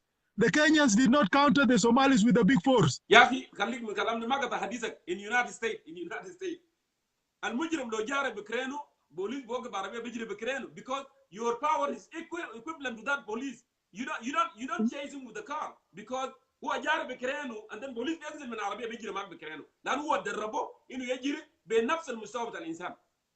قلت ده يعني مثلا big smaller force you want to send in big number for what? Go ahead. No, so that you say that you go to recruit Panamonjang, you recruit in the name that they are killing us for Shariye, they are killing us for Yamio, they are killing us for.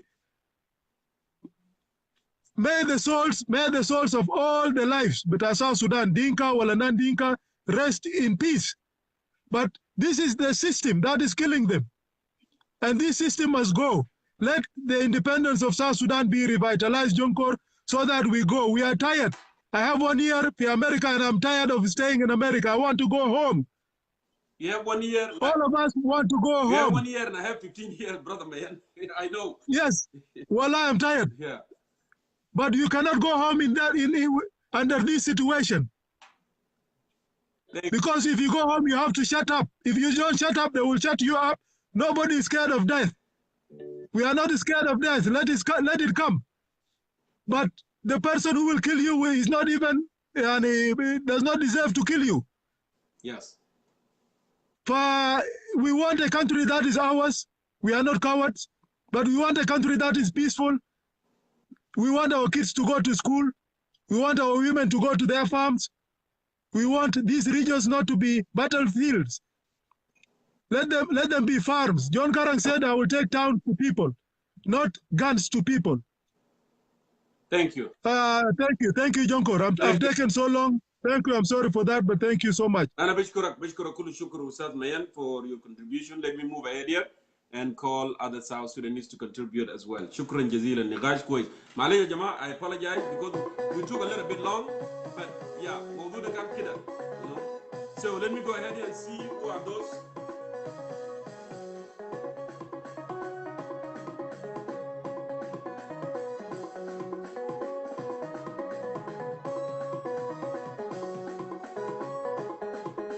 I saw you, Dr. Francis.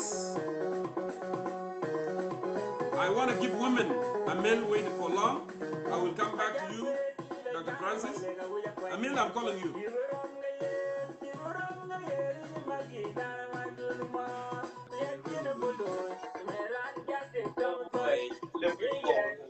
Emil? Hi, Jongkor. Hi, how are you? I'm good. Welcome to Concerned Citizen of South Sudan. Thank you. I Yeah. want to welcome. Yeah, I want to thanks all your viewers. You know, your show is booming today. Well, we have to speak. Fadal. Yeah. Go ahead. Yeah. Yeah. What is your topic? I forgot. You know, it's Oh, been we have there. so many So, issues that we are contacting today. We are talking about containment, okay? Which is Ustad Mayan. Ustad Mayan explained Shara Wafir, containment. We are talking about the training. We are talking about the screening, okay? If there is any political will to do those, Hajadema Idamal Yamil for the last 6 months, exactly. for the last 7 months. هل Hajadasa Idamal for 6 months? ما يتعمل في 7 months. المفروض كان Oh, يكون في madam. containment، يكون في ده، يكون في training، يكون في deployment of، يكون في debilitalization of capital. So now if there is any political will عشان رئيس يقدر ينفذ السلام ده، يوم ده قال ما في قروش. تذكر كنا قاعد نقول we need $100 million لانه تريك قال كده يكون في account. They say we don't have money and they're sending money to Juba, to Khartoum, you know. Hasa قالوا والتفارق قالوا we gotta put They're $100 sending. million in the account. They send money to Trump. Imagine. Can you imagine? Does Trump need again money? فضيحه يعني فضيحه. انت ده تشتري علاقه يعني ده يشتري ويل، ده يشتري جود ويل عشان امريكا يقول والله يا اخي اوكي نعمل معك علاقه. انا ما بعمل معك علاقه يا اخي، انت قاعد تقتل ناسك وقاعد تسرق حاجاتك.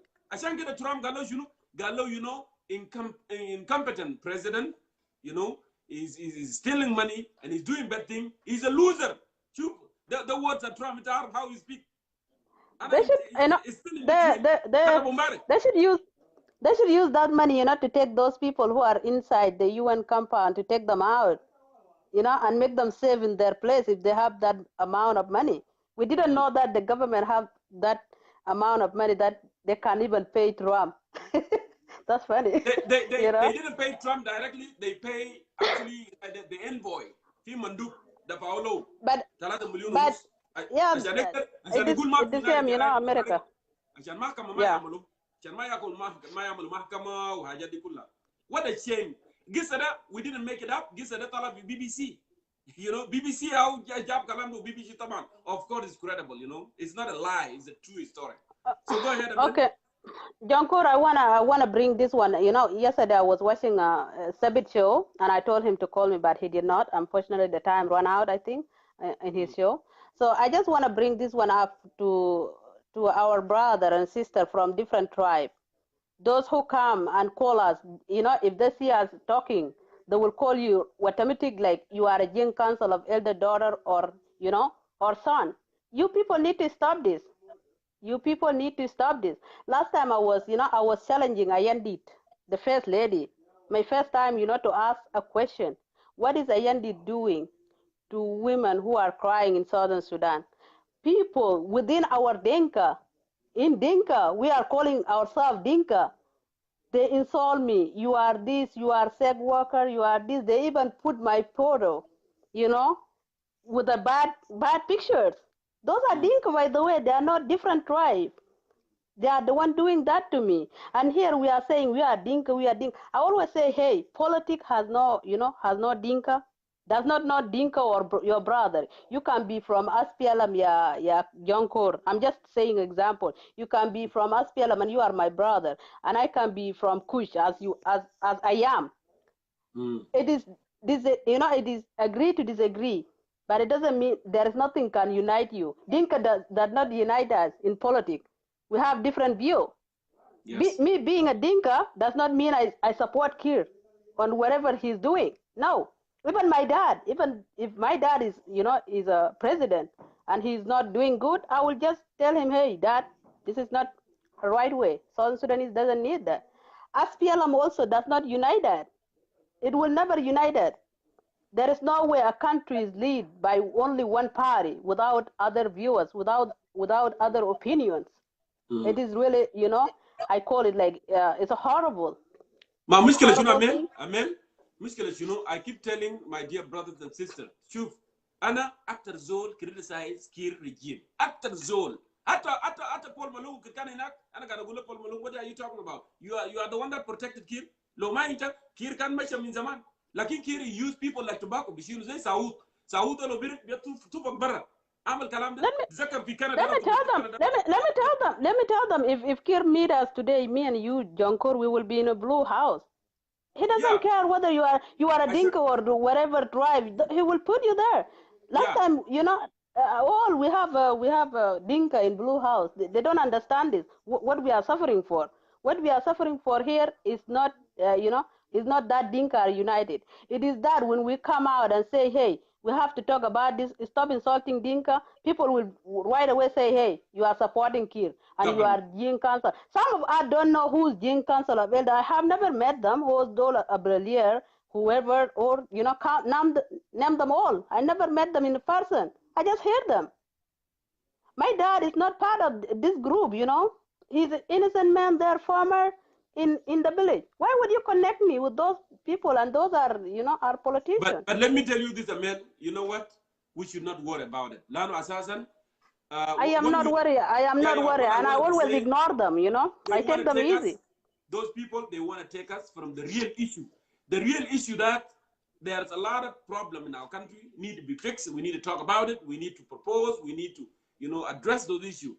There, no jahal, though they are ignorance.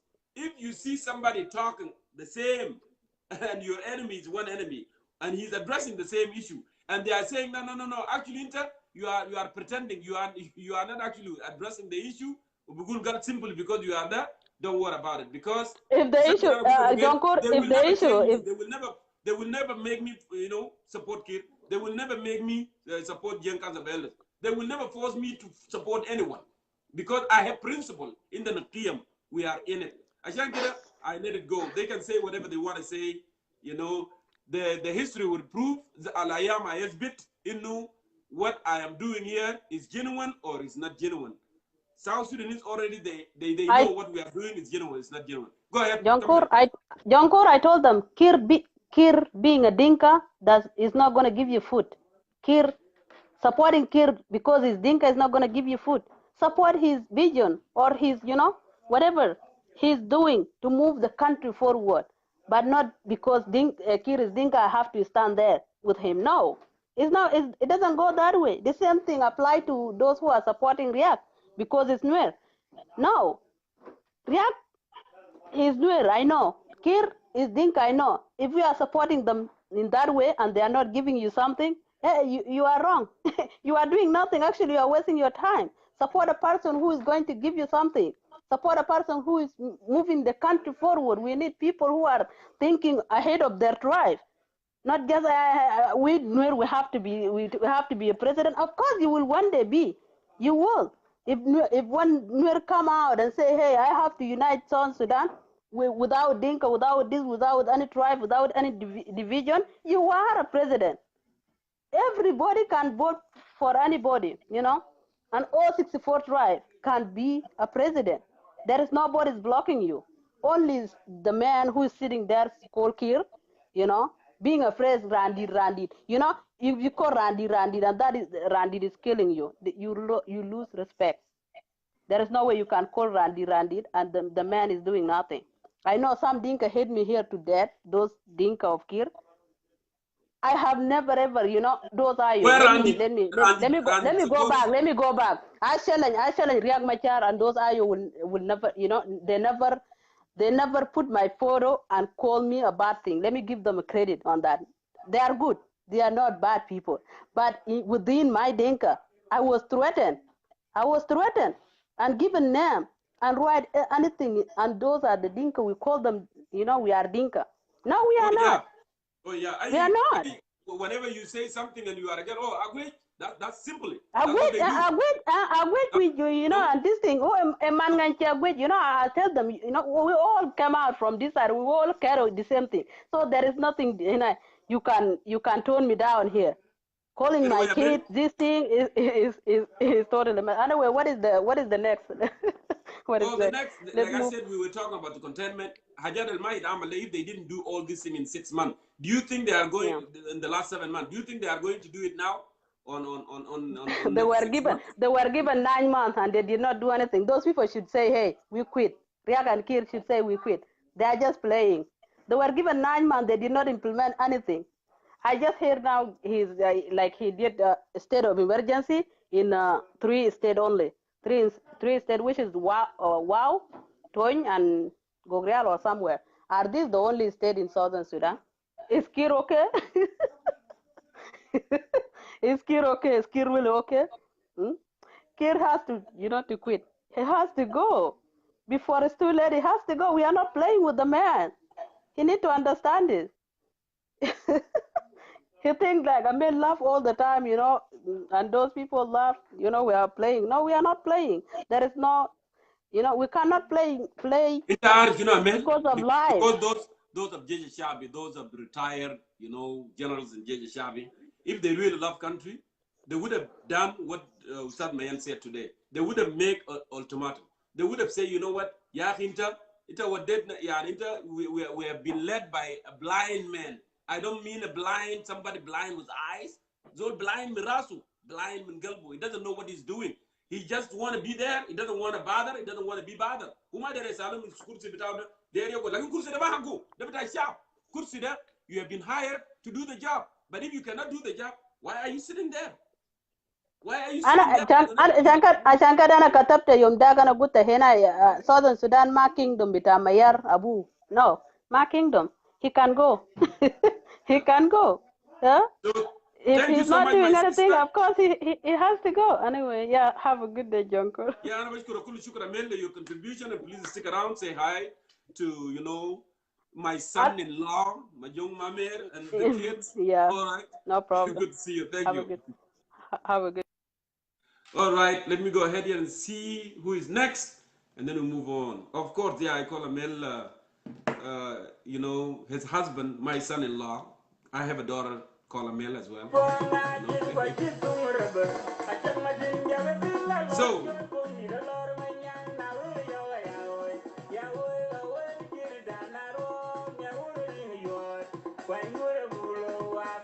Dr. Francis, it's your turn.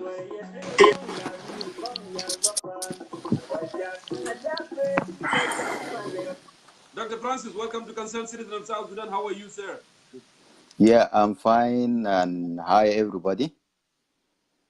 Hi. Yeah, first of all, I would like to add my voice to the rest of the people of South Sudan and to the family of late Samuel Dong and Agri Adrisi in condemning the extrajudicial killing of these people.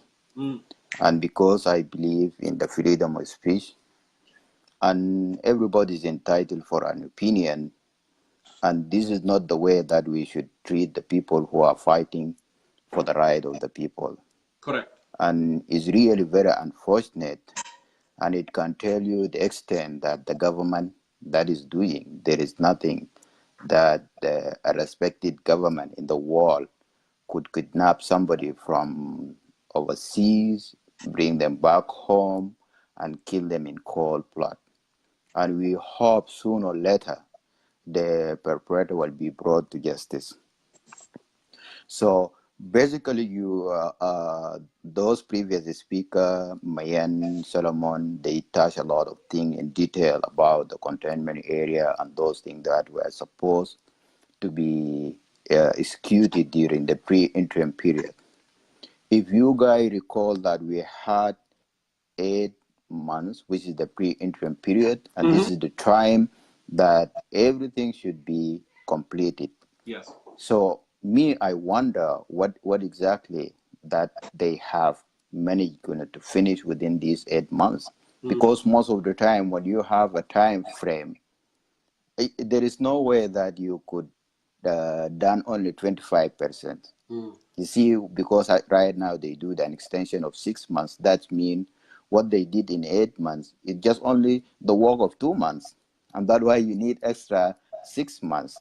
So it's really very disappointing to me. And the other thing also that I really would like the opposition party should have withdrawal, because for them they stay in a hotel for 8 months. Nothing was going on, but everybody was happy until the 8 months is finished. And right now they are telling us actually we haven't done anything, and there is nothing that was done. So because who is paying for that bills of the hotel? is a taxpayer money, and the taxpayer money should be used more effectively.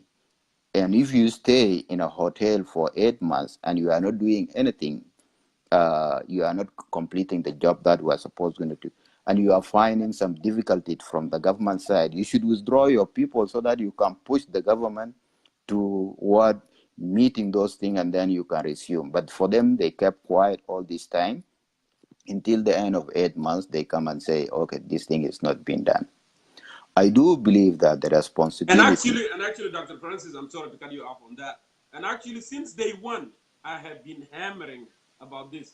Ya Jama, don't keep quiet. Why are you not engaging people of South Sudan to know at least there is something has been done, or if you have been, you know, brought down by the government, if the government is not cooperating, if they are not doing this, just engage people.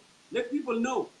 But, you know, our brothers, they decided they don't want to do it. Oh, no, we are going to upset Kir. Oh, Kir is not going to be happy. For how long are you going to please this guy? You please him until now. Look what happened. Yeah, exactly. If you can go back to the peace agreement, the comprehensive peace agreement, whenever there is a deadlock, yes, most of the time you have seen the SPLM, they withdraw their people from the government, they withdraw their people from all these communities, so that they can force the government to go. Always. Yeah. So that tactic, actually, the opposition should have used that tactic. Whenever things that are not going well and the time is going, you have going to withdraw until the government then say, okay, we can go and do this thing, they put this thing in place. And this is how you can push for the implementation of peace agreement. So I do understand that the implementation of peace agreement lie more heavily on the government side than the opposition. And if I want to break it down in terms of numbers, I could say that 75% of the implementation of the agreement lie on the government side, because the government is the one who has everything. So the only things that can lie on opposition is something like 25% of the implementation of the peace agreement. So when we come, what are the issues? The issue is still hanging on the political will, because the government it seems that he got what he want from the agreement, which the extensions of the tenure of the government for almost 3 months, and this is the only thing that they need. And for them, they've forgotten that these 3 months also would finish. It would not every time will remain. So even the 3 years would finish, actually. So that is a very short vision from the government side. The other thing also, the issue of funding. When you talk about the issue of funding, I don't think that there is a problem. We have talked about it last time. We have seen money is floating, moving away. Before they said they didn't have money. Do you remember? They used to complain that, actually the peace grantors, the Troika, the United States, the other actors in the region, they are not bringing their share, but they have been asked to put $100 million in the bank account. Now, after all this, they felt there is a danger. Kir felt there is a danger after all this thing. But before, he doesn't feel there is any danger. You know, you can maneuver around, you can do whatever you wanted to do, bring them in and kick them out, do whatever you want, bribe, buy. Now you feel there is a danger. And 2 days ago in Addis, they pledged that we are going to pay $100 million. Don't you think, Dr. Francis, this time they don't have money? Yeah, I think they have money, and I said this. There is a time that we were talking about the funding in your show. Also, we talk about it. There is nothing that the government doesn't have money. You see, the government by revenue that come to the government in a year. The last data that we have is showing that the government has $2.8 billion US as an income. Okay, and when you look even this budget, the budget is only 600,000. So they have 600 million. The 600 million, 600 million. So you have going to something like $2.2 billion, which is untouched, left. So how a government like having money like this can not afford going to fund the peace agreement? It just only answer that you can get, unless they are not interested. That this is exactly the question that we have. It's not the issue of money. They have money. They have the money that they bribe people. They have the money they do whatever they want. So this is the second thing, the issue of funding. So the issue of funding, there is no anything about it. If they are willing, they have the money, they can be able to use it. But these people, they don't release money unless they weren't going to benefit from it. We have seen the contract for for the purchase of the car and for the purchase of food, which was inflated, a lot of money, 1,000 cars. These are all money also, but they use it when actually they are going to lose a lot of it at the background of this contract. Second thing is the issue of competence. Most of the people, they don't look into these factors.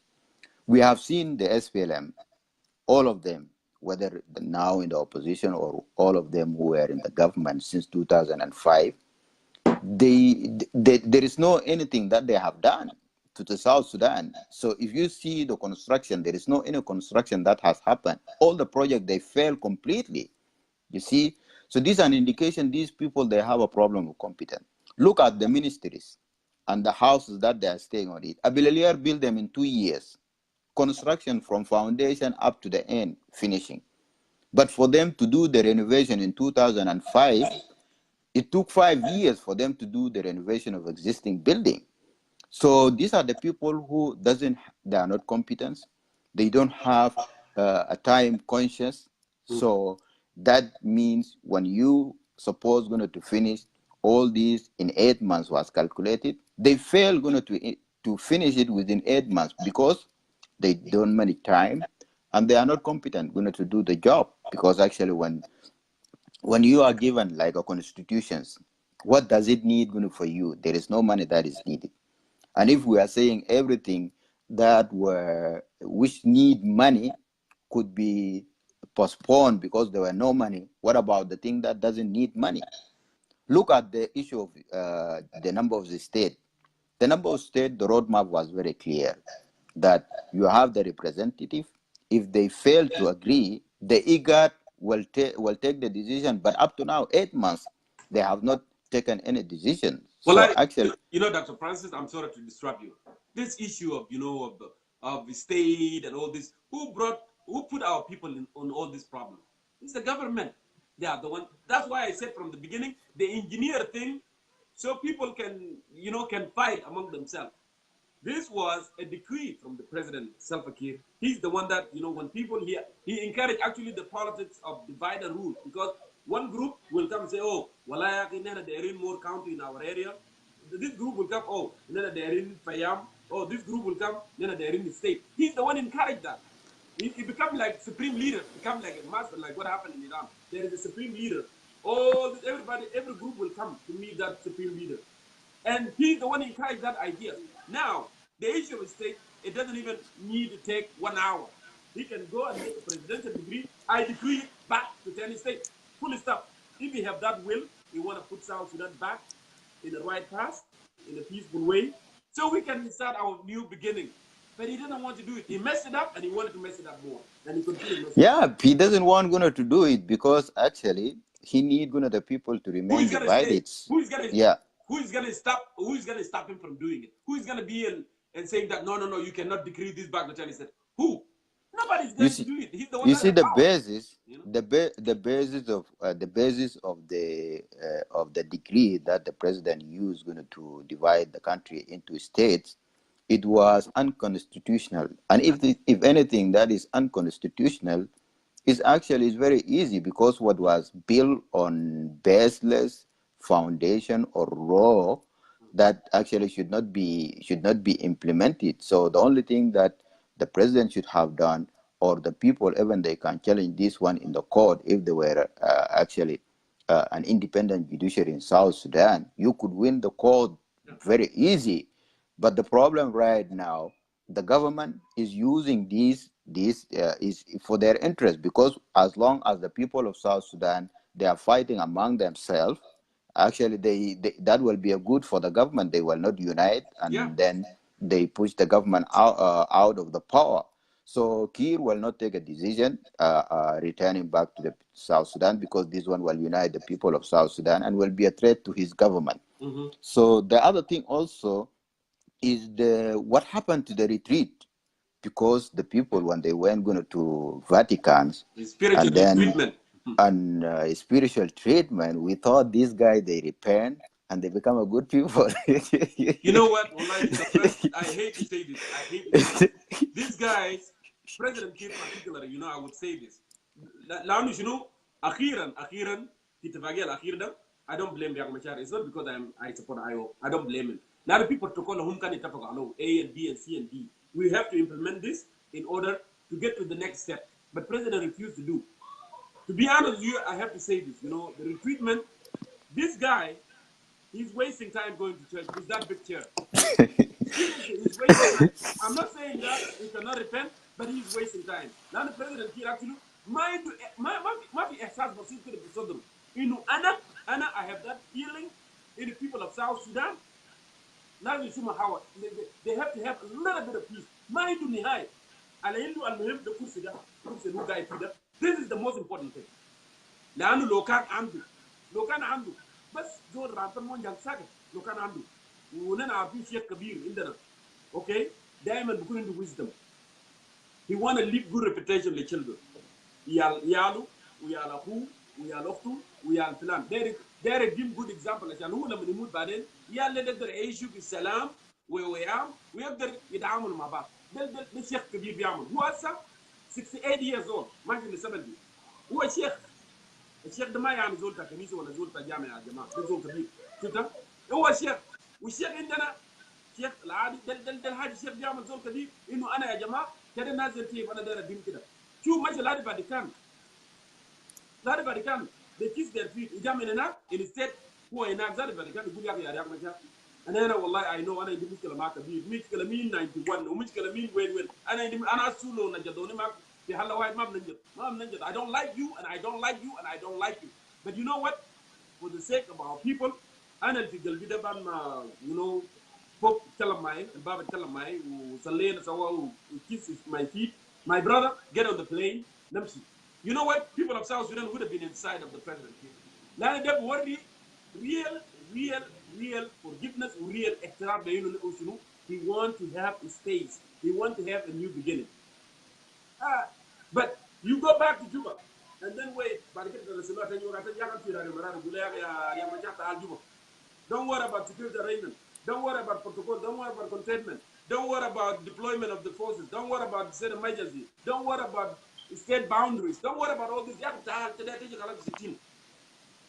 What? You see, as John Sarayel, it's not good. What I told them was that the Kunzada Biok with our Madiampa. It's clear. Somebody عشان يكون راعي بتاع البقر ما بينفع، لانه حتى عندنا ناس في دنكا الراعي بتاع البقر هو بيكون امين، زول امين، لانه لما نمشي هناك بيكون بالغ للبقر ده عشان البقر يرجع بيت سالمين، هو بيكون امين، لكن راعينا انت امين والله. Go ahead with the Yeah, so actually we have seen this is a pattern what we have seen in the north actually. You see the NCP, they be ruling Sudan and in Islam Sharia law, and by the falling of their government actually all these things actually they get exposed. Look at all those beers and whatever they kept them in the Ghasra. They were fooling people that they are believer and they believe in Islam and they have going to rule by Sharia of law. So what exactly the Kir is doing right now is trying to fool the people by religions. So I'm a Christian actually. I know. He's not. I know. I'm a Christian because actually in Christianity they tell you when you go to the church on Sunday, if you have any problem that you did not solve it. If I have a problem with you, Jongkor, and I have not solved it, I should leave my prayers and go and reconcile with you, Jongkor, and then I come back. So whatever Kir is doing every day, going every month, every Sunday, going to church, actually is fooling himself. This is one thing. The other thing also, we need to understand that the religions is something that between you and your God. It is an individual relationship between you and your God, and it has nothing to do with the state. And the evidence for that, because when Jesus was asked, and they took the coin, and they say, "What is this?" He say, "Give what to the Caesar, to Caesar, yeah, and then what to the God, give it to the God." So actually these things has nothing to do with the religions. Yeah. No. So these things of prayer and whatever has nothing to do. Is all about the running of the government. Is something that is for us. We can do it. Yeah, I know if you are a good Christian, you would be a good leader. But also, change cannot happen in one day. The final thing that I would like to bring is the issue of SPLA ultimatum. I want to just make a comment. Okay. Me, I've been an SPLA, and I served for almost 12 years. So I know, but the only problem is the approach that we've been doing and the opposition was doing. Because a lot of opposition, they were calling for the SPLA to be dissolved because this is not SPLA anymore, it's Matiang Anyor. And therefore, when you call for that one, and you don't reflect the interests of these SPLA people in the coming change, you are pushing them to Kir side. So we need going to be to analyze well and then to be smart in terms of our opposition. So when we call those of the SPLA veteran, for example, and we tell them the interest that they have, because you guys, what you fought for, that is not the country that you are guy running right now. You see, so the principle and the value that we fought the war, these are not, is not implemented by Kir right now. So you are a hero and you fought the war and you have that credit. And even the change that is coming is going to protect your interests. First of all, you fought the war and you served the country, and then you don't have any pension. And this government of Kir, by the time that you are retired, you will not get a pension. So you need a government that will come and protect your pension. Yes. You need, you need health care because you will be aged and therefore you will have a lot of diseases and you would not be able to cover your health care. So as a veteran, also you need going to have a health care by the time that you retire. These are the things that when we tell those people in the SPLA, they would get an interest and become a part of the change. But if we try going to tell them, no, these are Gen Council and these are our Kir supporters and this is Matiang Anyor, we deny the opportunity for them going to come and join the change movement, and therefore Kir will be stronger and we will be always weak, and therefore Kir will stay in power forever, although he will stay for some time, actually, as long as these people, they're still supporting him. So we need to send a very clear message to those veterans. What kind of change that is coming? Is a change that will send me back home without anything after all these sacrifices that you have made? No, the change is fair for everybody, and it will give you a lot of opportunity and will give you a lot of service that your guy Kir is not giving to you right now. Dr. Francis, it's always good to have you. Thank you so much for coming on and adding your perspective. I want to give chance to other South Sudanese. Please stick around. We may bring you back if we needed it. Thank you so much. Thank you. Thank you, and have a good day. Okay, let me go ahead and do this. Oh my God.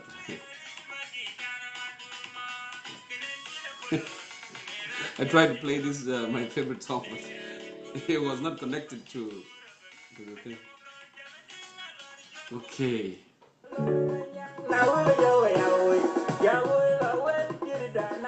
Okay, the list is big, which is good. Robert Isaiah, I saw you, Philemon, and I saw you, Jatab. I'll bring you guys. Don't go away. Let me go for Robert Isaiah. Robert Isaiah.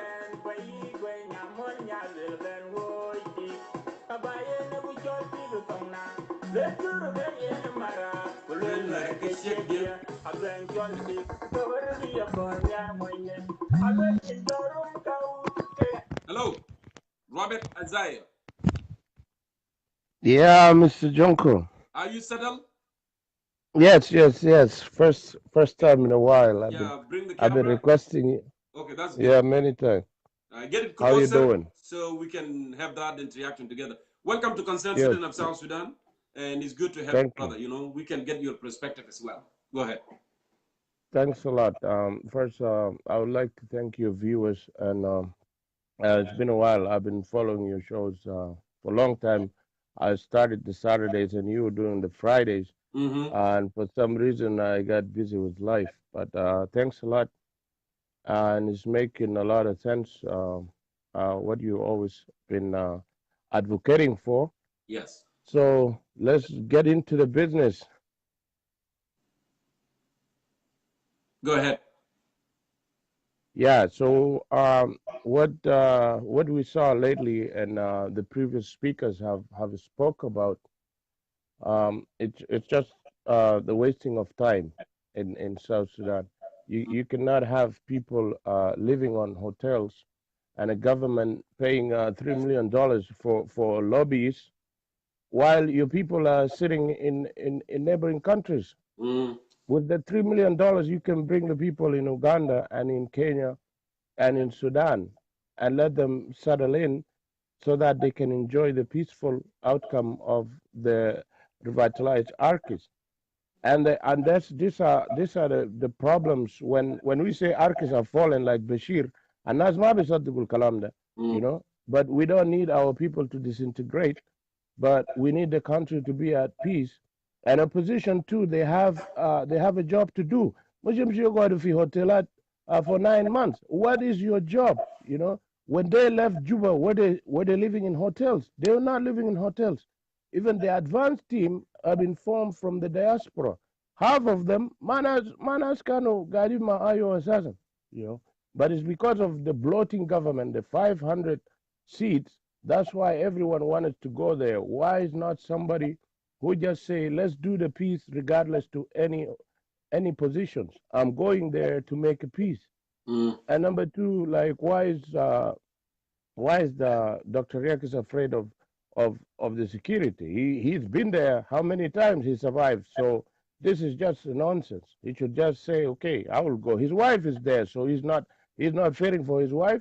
Well, Robert, Robert, yeah? it's not about that he is scared. Or there is a protocol, though. There is a protocol because you and I, if we sign a contract that actually we are going to do point A and then B and C and D, and then after that we will do this, and then you know what, we should follow the contract, right?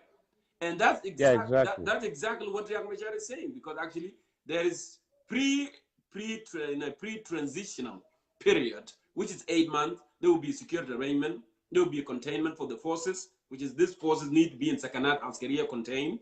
And then there will be deployment, and there will be demilitarization, and then left of state emergency, and then the boundaries of the state, because this is unconstitutional that Kir has created it. All this process has to take place before formation of government of national unity. But they didn't take place, you know. Also, they went to Vatican, and then we were expecting something good would happen as they are entered to the time of, you know, formation of government transition unity. So it seemed like things are not going. And now they're saying, oh, how that's going to be possible? I cannot go to Juba. And then those protocols, those, you know, things that we agree upon are not being implemented for the last 8 months of pre-transition. They are not. So we need more time, not knowing that it's just magic time, things are going to happen. So I would not say that he's just why he's scared, but there the protocols need to be followed. Do you got my point? Yeah, there's a protocol. I get your point, but when the other party is reluctant and is wasting time, you have to come up with strategies.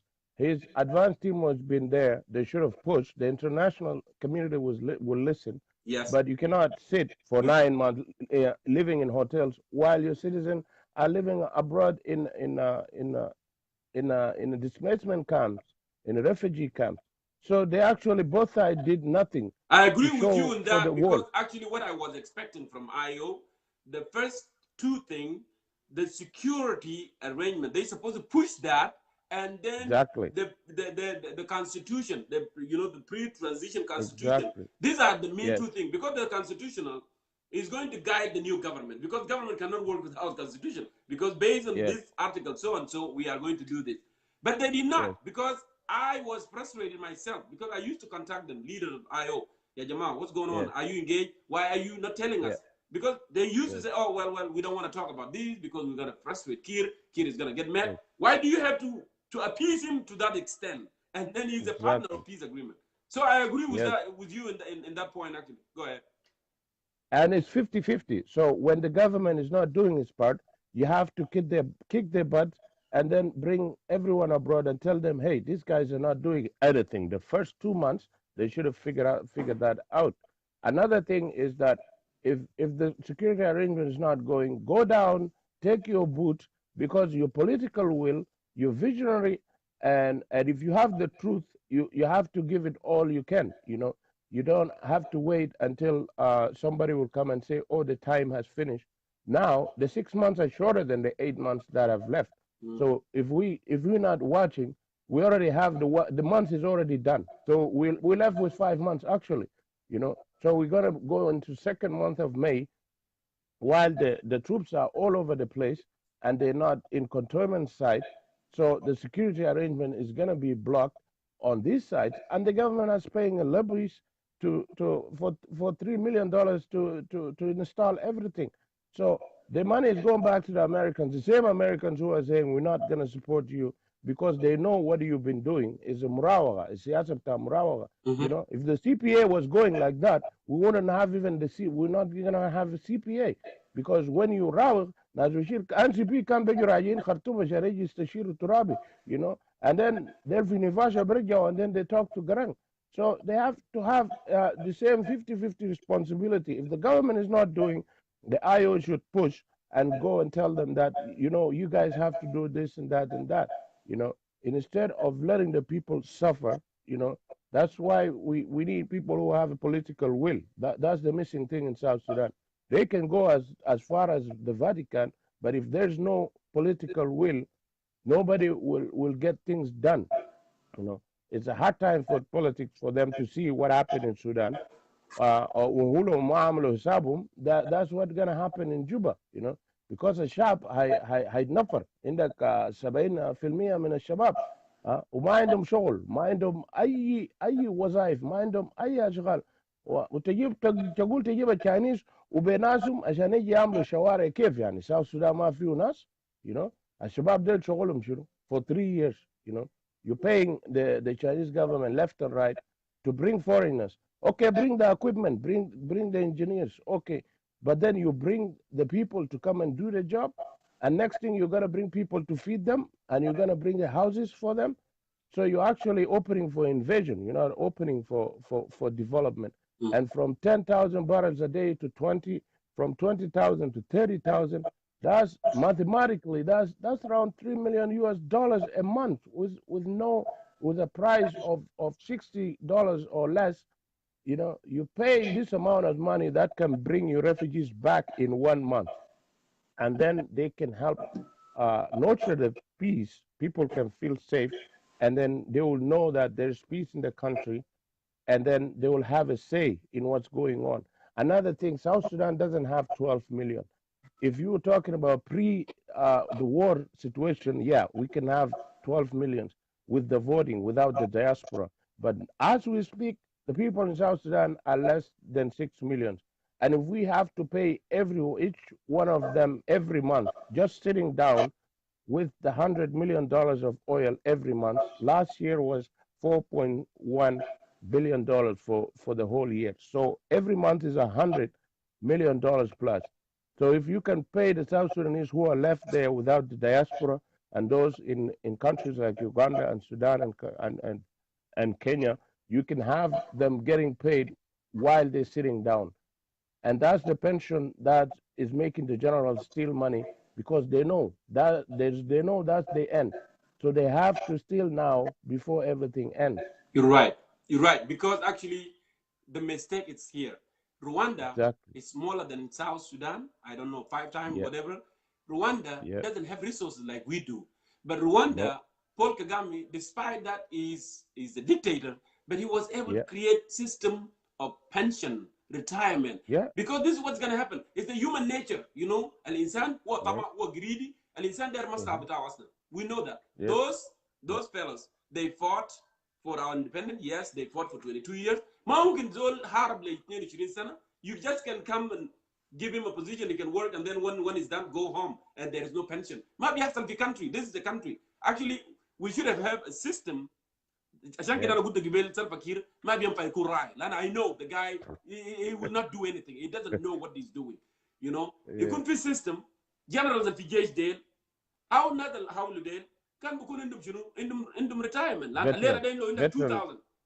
general veteran there's only affairs. $2,000 veteran deal $2,000 في بنك Yeah, account هو كل شهر yeah. قروش اللي بيلقاه هو كمان ماشي Mm-hmm. بالراجل عجوز بياكل Yep. كويس جنابه بيمشي Mm-hmm. سكول الاساتذه في كينيا وفي يوغندا ديل الافارقه ديل بيدرسوا كويس they can come and teach them here we can build apartment Yeah. and those تعليم actually الكبار. teachers they will not take all this money out of South Sudan لان they're gonna rent they're gonna eat here so يا جنب ده جنرال كان حارب لنا ده هيمشي سكول مع جنب وزير هيمشي سكول مع جنب مسكين ليه؟ لانه we build school and general ده عنده retirement بتاعه قاعد ياكل he's not gonna think about government he's not gonna think about rebelling he's not gonna think about creating chaos في البلد لانه هو اساسا he has interest country is paying him because he paying a lot to this country لانه هو هارب من اجل country ده لما بقى تعبان لكن لو country ده بقى بس يعني زي كانوا ناس عايشين زي falcons you know falcon يجي يخطب بس يشيل اي زول يجي يشيل ويخطب هو هيعمل شنو؟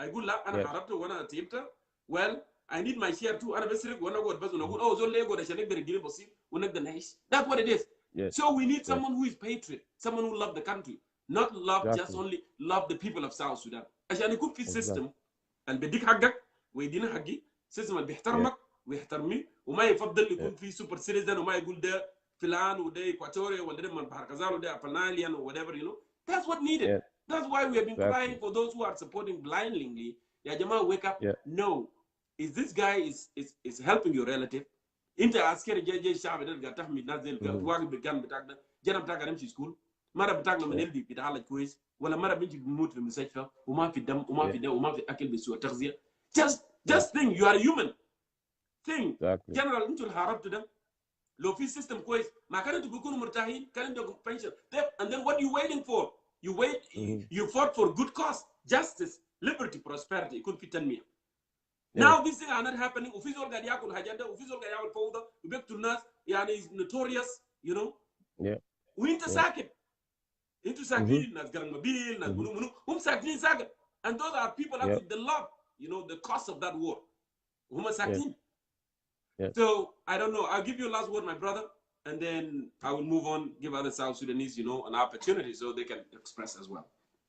Yeah, exactly, my brother. Like, what's supposed to happen in South Sudan is like you need to bring young blood, the 70% plus the diaspora. You have young minds. You have people who can contribute. If they can pay taxes abroad, what do you think they can do in South Sudan?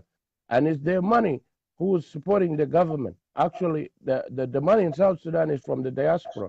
Every little thing that is sent from $50 to 100 to 1,000. This is the money that is making the government float. And if you have the hospitals are run by the NGOs, all the way from the Juba hospital, even the medication. You read the medication is written. It's like the Norwegian people aid or something. All the medication are donated by the United Nations. You don't even have a system of medication, a system of clinic, a system of school, a system of infrastructure, bridges, roads. So you need actually to get up somebody who can get up and go. Finally, when the president have to go around and see the roads, it's like, oh, this is really bad, you know. So what the people have been showing him, they've been cut and paste and telling him like, this is what we've been doing. Because if you're sitting and you're not moving, what the people gonna do?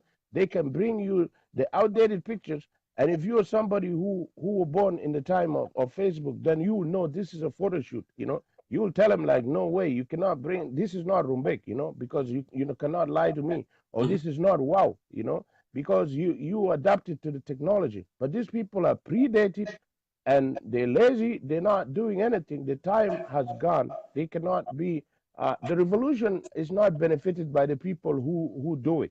It's benefited by the generation who come after. These are the people who take the fruit of the revolution. But you cannot look at Fidel Castro is buried in the little tin, you know, because he doesn't want to take the space, you know. And these people, you know, his ashes are in a little box. Got burned. And this is the guy who stood against the U.S. for all these years, you know. But look at our people. You don't enjoy your own revolution. What they should have done is come up and say, okay, we're gonna take a pension, guys, and then we sit under the trees and watch you guys going. And see what you guys gonna do. Brother Robert, good leaders do good things to their people. Exactly. But those who we have in South Sudan are not good leaders. Yes, I respect them. Yeah. They fought for 22 Exactly. years, but Exactly. actually they are rewarding themselves in the state. Meaning the revolution, you know, Dr. Jongkor, meaning the revolution, you fight so we can build a country with Yeah. justice, liberty, and prosperity, and Exactly. treat the citizen with equal right. If we don't do Is so, equal right. they will drive us to the sea, even though there is no sea in our area. Those, Exactly. you talk about Fidel Castro, the love of the country, and what he has done to his nation. Those guys, they don't care. You know what? Fi there is one day, zaman da kan bugule SSTV. Fi wahi kan wazir ta petrol, zaman nera kuna sistema North, ismu Lwala Chwek. Okay? Yeah. And then he became financial minister for South Sudan. Batman, you know, we gain independence. Azola, I don't know, is that Tech Obur or somebody, a journalist from SSTV. Salo question, zaman da who can minister of petroleum. Yeah. And they were building a temporary refinery around Bantu area. Gam journalist Salo, why do you want to build a temporary refinery? Masfa bita petrol, yani masfa kida muwaqqat. Galo, why don't you build a permanent one so people can benefit? Do you know what he said? Exactly. Wallahi. Ana manumta yomdak. Do you know what he said to that journalist? Galo, why do we need a project of 50 years? We don't need, wallahi lazim. You know, like Guardian Diouf. Listen, I hope like one day, Diouf. I hope one day, let me finish the statement. I hope one day SSBC or SSTV, whatever they call it, they will play this audio. They will play these clips to the people of South Sudan. Do you know, this is what I knew, that those leaders of SPLM, their mentality is to reward themselves. The journalists for SSTV. Why do we need to build, to do a project of 50 years? Girl, by that time, we will be all gone. We will be all dead. That's what they worry about. By that time, we will be all dead. Yeah. You will be dead. But the people of South Sudan, there is young, their generation, and their generation to come. They will still there. Exactly. Later, you eliminate everything in you. That time we will be all dead. بمعنى قاسي شنو القادة في الاس بي ال ام. بمعنى ما في بروجكت، ما في مشروع يتعمل ل 50 سنة ل 100 سنة لجنريشن. بس هم نحن عملناه ناكله. That's it. Is that mentality؟ ده mentality بتاع البلد برا. ده ما mentality بتاع زول داير يشتغل. أنت بتشتغل تمشي شغل and you work hard عشان تجيب حاجة بتاع الليلة وتجيب حاجة لبكرة لما تبقى عجوز وليالك لما يكبروا. You wanna provide for them. That's what you do. That's what father, that's what mother can do. لكن لو leader in the country, they speak like that, they talk like that. They're not, يعني أنت بترتجي إنه في حاجة في خير منه. Nothing. No. So thank you, my dear brother. I want to give chance to. Last thought. What I last thought is, like, these people, they actually act like foreign agents. Dr. Riek and the president, they act like foreign agents. They don't even act like people who are ruling a country. If you see the way they act and the way they talk and the way they move, and with all their lavish mansions around neighboring countries, they actually act like foreign agents, like they're working for other foreign organizations. They don't even think and act like a national figures.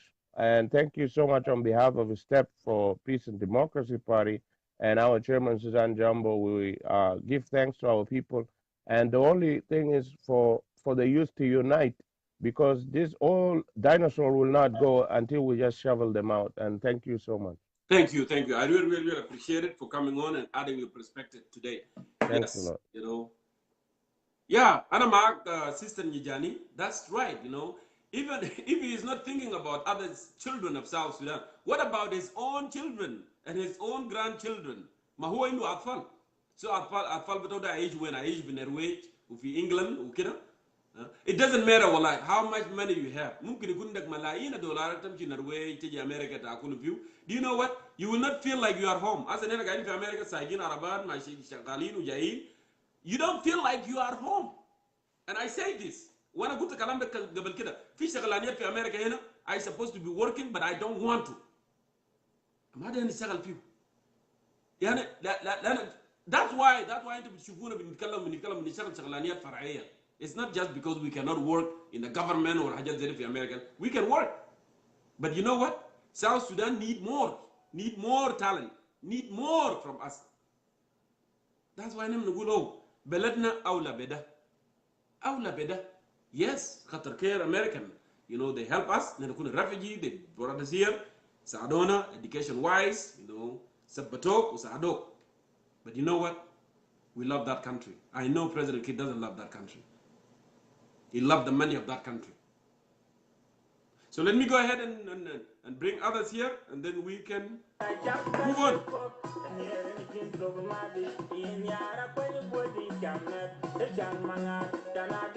Juwai galay tagat ganam ugunam da English ya imagu.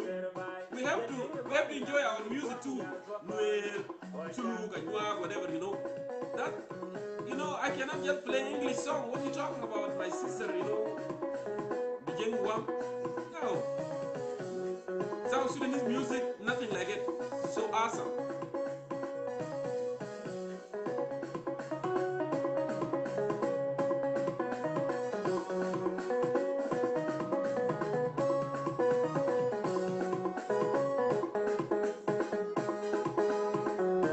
I saw your request, Kidi.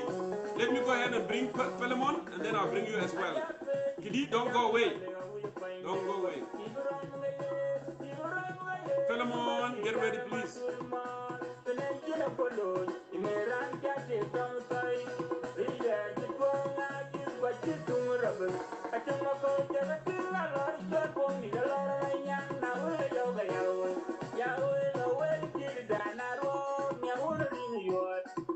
Philemon, thank you for being patient. I know I saw your request, but you know, sometimes, you know, the new people, those new, when they send in requests, I tend to fit them in because we want to be more, you know, to bring everybody, you know. So thank you for being patient, and welcome to Concerned Citizen of South Sudan. Go ahead, the floor is yours, my dear. Yeah, first of all, I would like to thank you for giving me this chance to talk about some of the issues that we are facing as South Sudanese. And also, I would like to take this opportunity to greet all your viewers and audience, those who are watching. It is really a great show that we can be able to address our issues, political differences, cultural differences, and also what we are facing now as South Sudanese.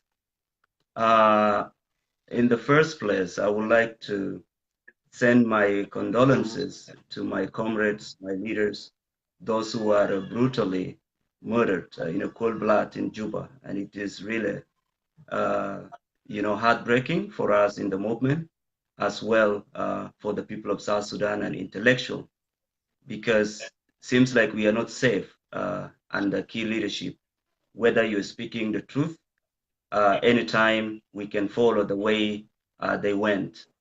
And it is really for us to think and come up with the mechanism how we can deal with the evil regime, because nobody's safe, whether you are from his tribes or his political. Once you have a difference with him, then your life will be in danger. And we have to use this platform to address this. Let me go to what you know, some of you, the topic that you mentioned, and some of the issues that raised up by some of the former speakers. So the topic is there. Actually, you can see it. You know. Yeah. Go ahead. Yeah, I put the notes here about the topic. No problem. Yeah. So yeah, you know, number one, I just want to give an illustration here from the scripture when the angels went to report to God. Then Satan went with them, and God asked him, why you are here with the angels? And then he said, I came from where I came from, and I just brought my reports. Then God asked, why? Well, what is your report? And he came there to accuse Job simply because Job is doing the right thing. And he went there, he has no agenda. Satan went with the angels because just to accuse and also to complain and to report bad things. Yes. So the Rome retreats, spiritual retreats, I think I see Kir never change because he went there not to get some fresh you mean ideas. Kir went there with Yes. angels? Who are those angels, if you may, Kir, what I'm trying to say here is Kir, you remember, it's not the first time. The first, he went alone. Correct. And when he went alone, he went to report and accuse his opponents that they are the one who are power-hungry people. They are the one who destroying the country. And, Pop with but his do you wisdom, think, I'm sorry to cut he you said, off, no. But do you think that the perfect description for his opponent, they are angels? They are not like him? That's what are you saying? What I'm trying to say here, the people of South Sudan, they are crying for change. They are yearning for change. They've been saying this for long.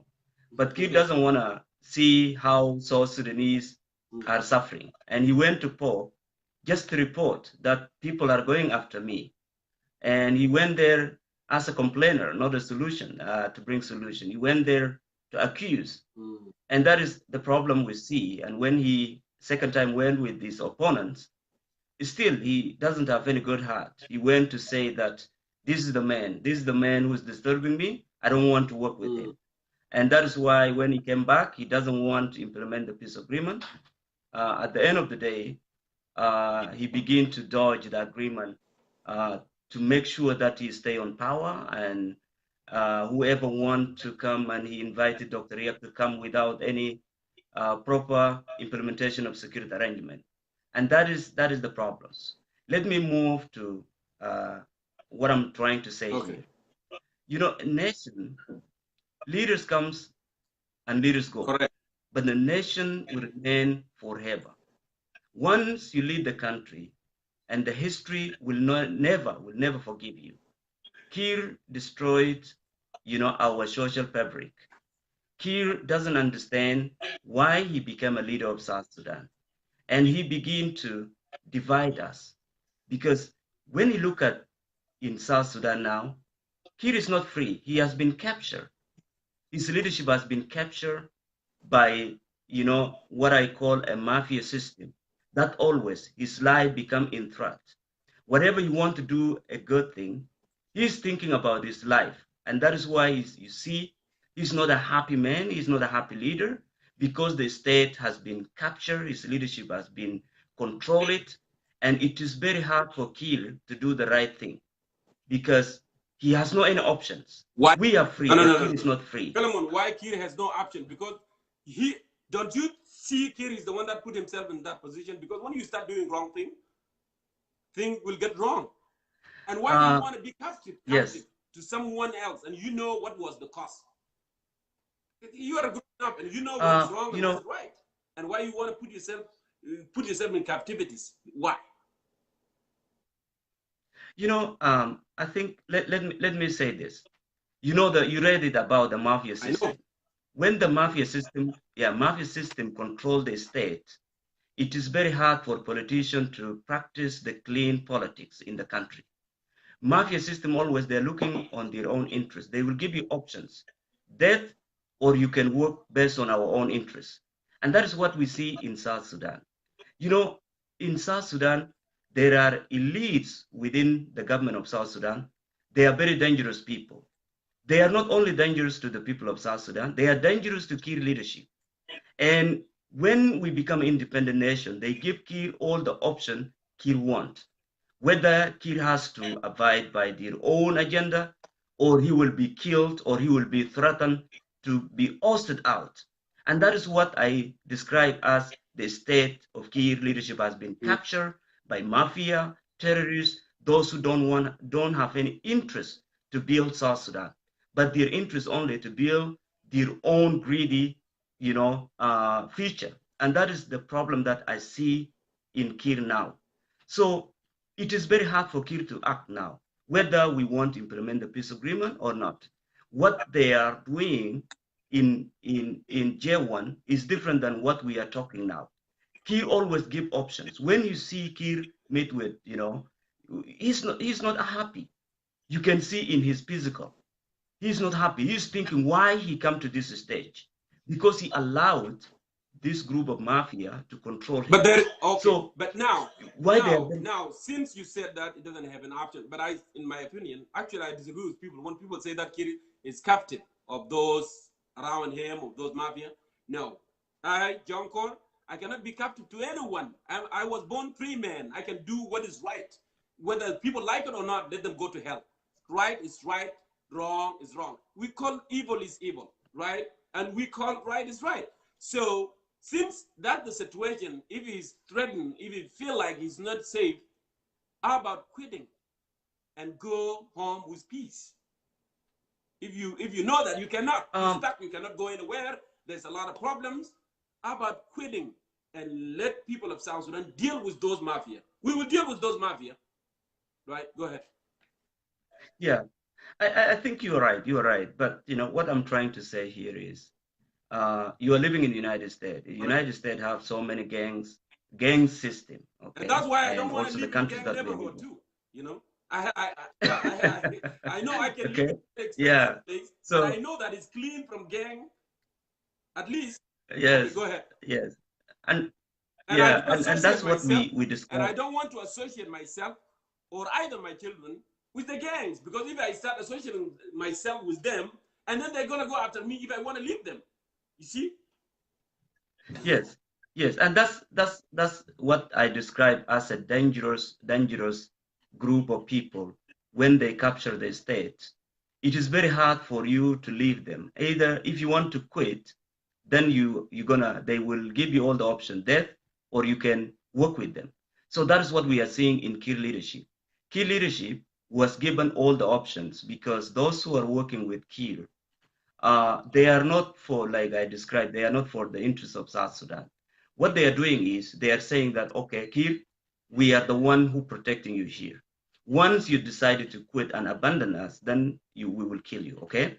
These are the things, that option that in it. That's why you see they are these people, they are very capable. When the war erupted in 2013, they are very carefully to give Kir all the options, because they know if they didn't target the ethnic group, then they're gonna lose their support from their tribes. Okay, they begin to introduce what is called go after tribes, and then when Kir went after tribes, then they made it as a tribal war. In fact, it is not a tribal war, but they are interested in that direction, because we are living in the state that, we are tribally politicized all our system. Okay, so they advise Kir to go after tribes. When Kir go after tribes, then when the tribe retaliate, they will they will sell the message to their respective tribe that, look, we have been targeted. And that is what they are doing now in South Sudan. And that's what you see when the war began. Many South Sudanese, they didn't realize that this war is a war of reforms, because the message that was sold by the Jing Council of Elders to Kir, they said it that this war is between Nuer and Dinka. And it became hard for other South Sudanese to come in, because they are seeing as a war between these two bigger tribes. But some of us who joined the movement early, we understood very well there is a systematic problem in South Sudan. Kir is not representing any tribe, even neither is representing Dinka. He's representing a group of terrorists, those who want to enrich themselves in the expenses of South Sudanese. And those groups, we need to go after them. We don't have to go after our tribes. We need to go after them so that we can be able to make sure they can face, the justice or whatever they did to our country. And these are the problem. Now, South Sudanese begin to realize that in the early stage, they are saying that it is a war between Nuer and Dinka, and the interpretation, damage South Sudanese thinking, and nobody want to come in until Kir begin to kill all of us. Then, now people understood that it is a systematic problem that captured by wrong people, and we need to go after these people. So we don't have to go after any tribes, because the moment we go after our tribes, then what will happen?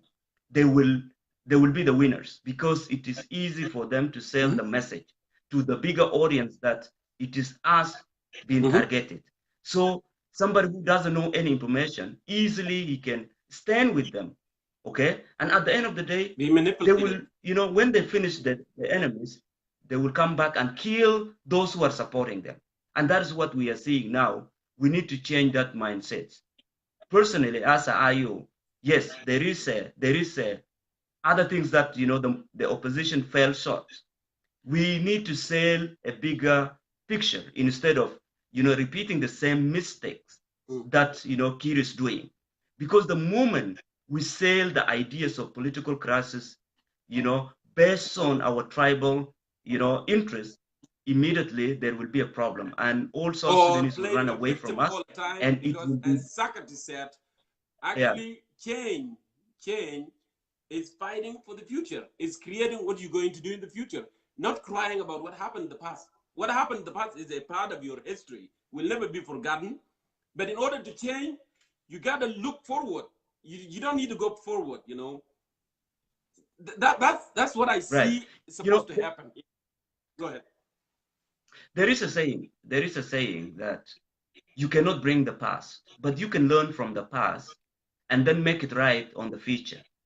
And if we dwell on the past, then we cannot be able to achieve the future. What made Kiir to stay on power and divide all the opposition? Because many of us dwelling on the past, and we don't want to learn from the past and make it right for the future of the country.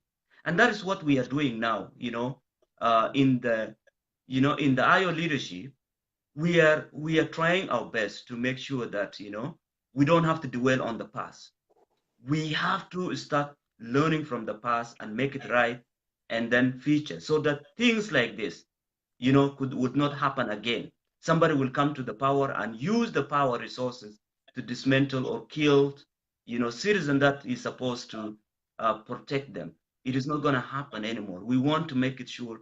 We want to make sure that things like that shouldn't happen again. Now, and that is what we are doing now. You know, to cut it short, because it looked like we are taking more time. I really appreciate, you know, your perspective. Now, after you see this topic, containment is not done, state of emergency was not lifted, no training, no screening, constitution that to guide the interim, the government of national, you know, is not done. So now that extension have been approved, 6 months, the government said that, okay, we're gonna pay $100 million. What do you see happening within this coming 6 months? Do you see any progress going to happen, or is going to be the same scenario that we had for the last 8 months? I think, you know, let's do some of the political interpretation here. When the movement IO called for the extension, it's not a good for IO, it is good for the government, okay? We need the cantonments, we need all the arms, because, you know, when war erupted, well, if it's not all good, South Sudan become for you. Why you call for it then?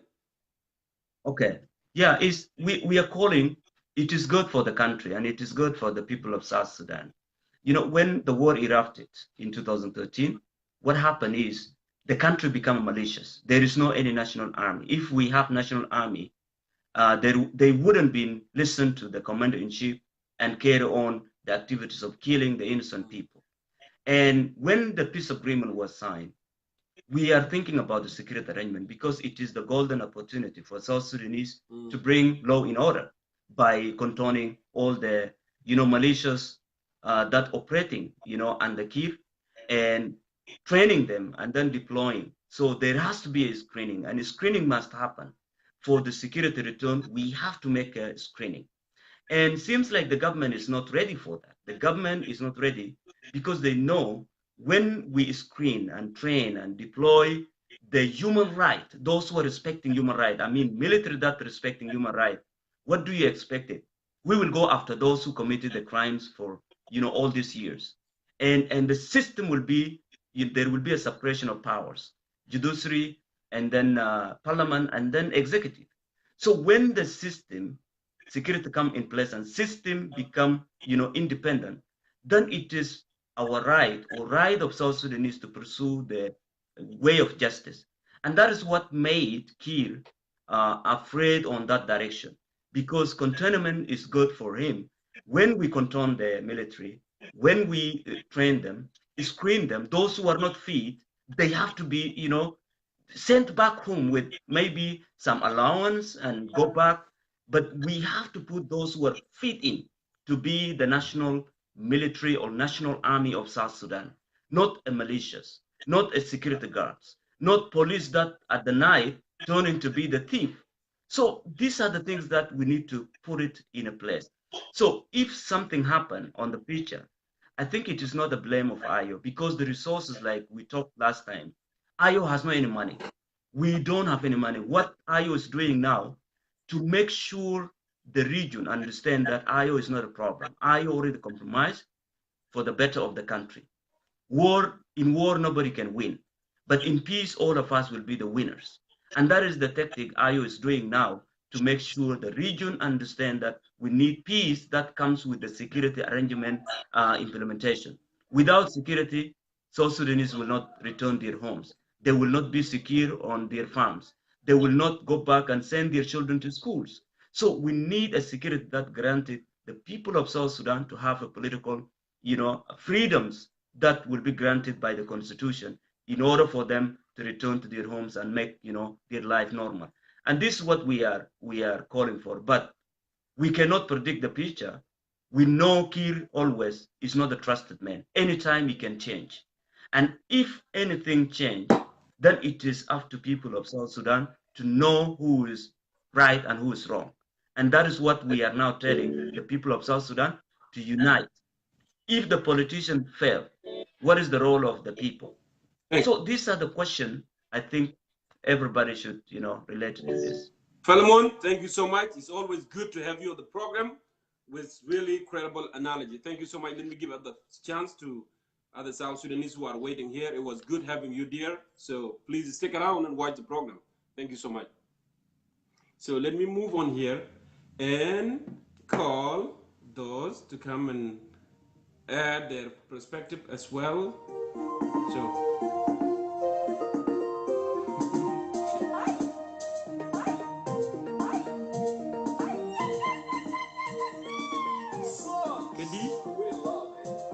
Kileto, it's your chance right now. Go ahead and answer that.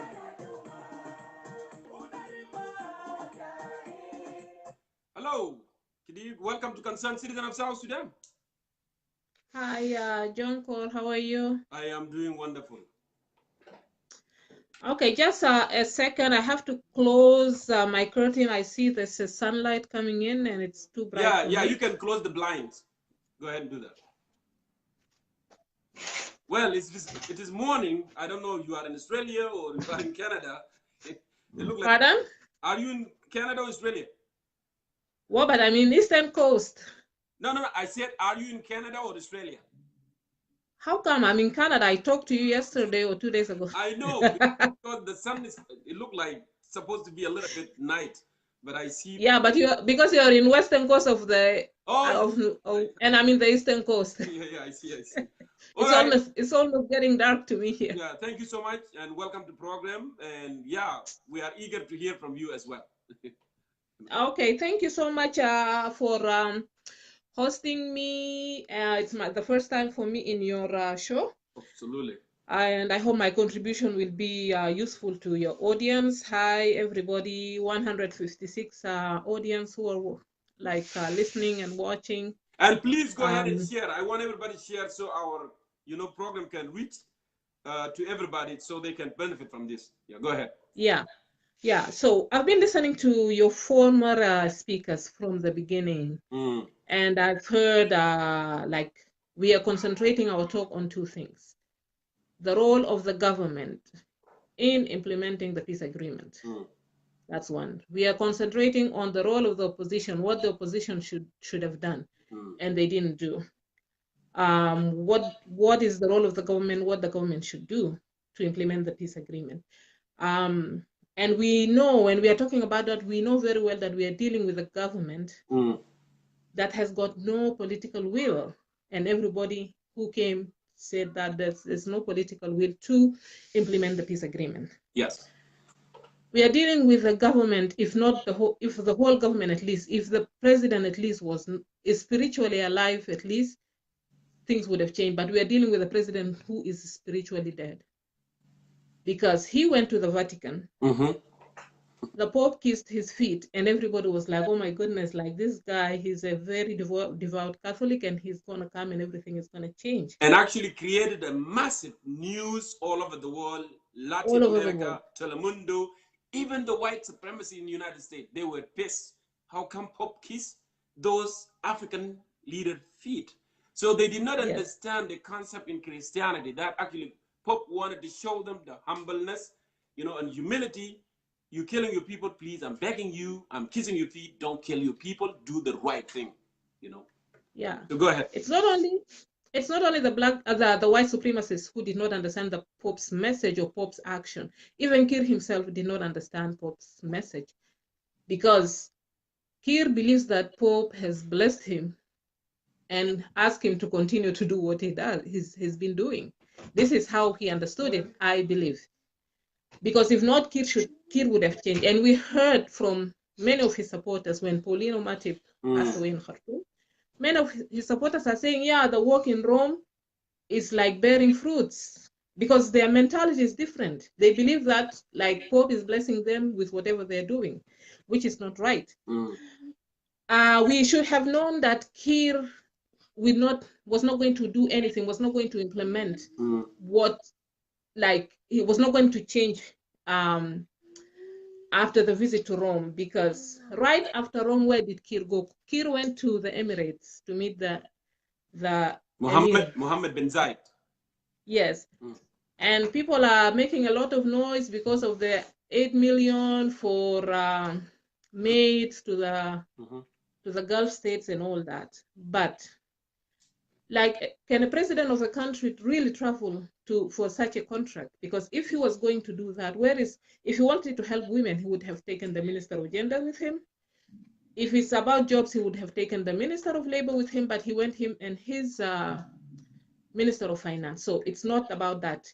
We all know that Kir has brought his conscripts to Juba, and Kir is looking for ammunition, for guns for those people. And this is what Emirates is for, and it's not for this 8 million for maids is just something so that to keep people busy while something else is going underneath, because I don't think a president of any country would go out to do that unless that country doesn't have any other form of resources except by sending out domestic workers, like the Philippines, for example. This is a big, like this is what the economy of the Philippines is based on.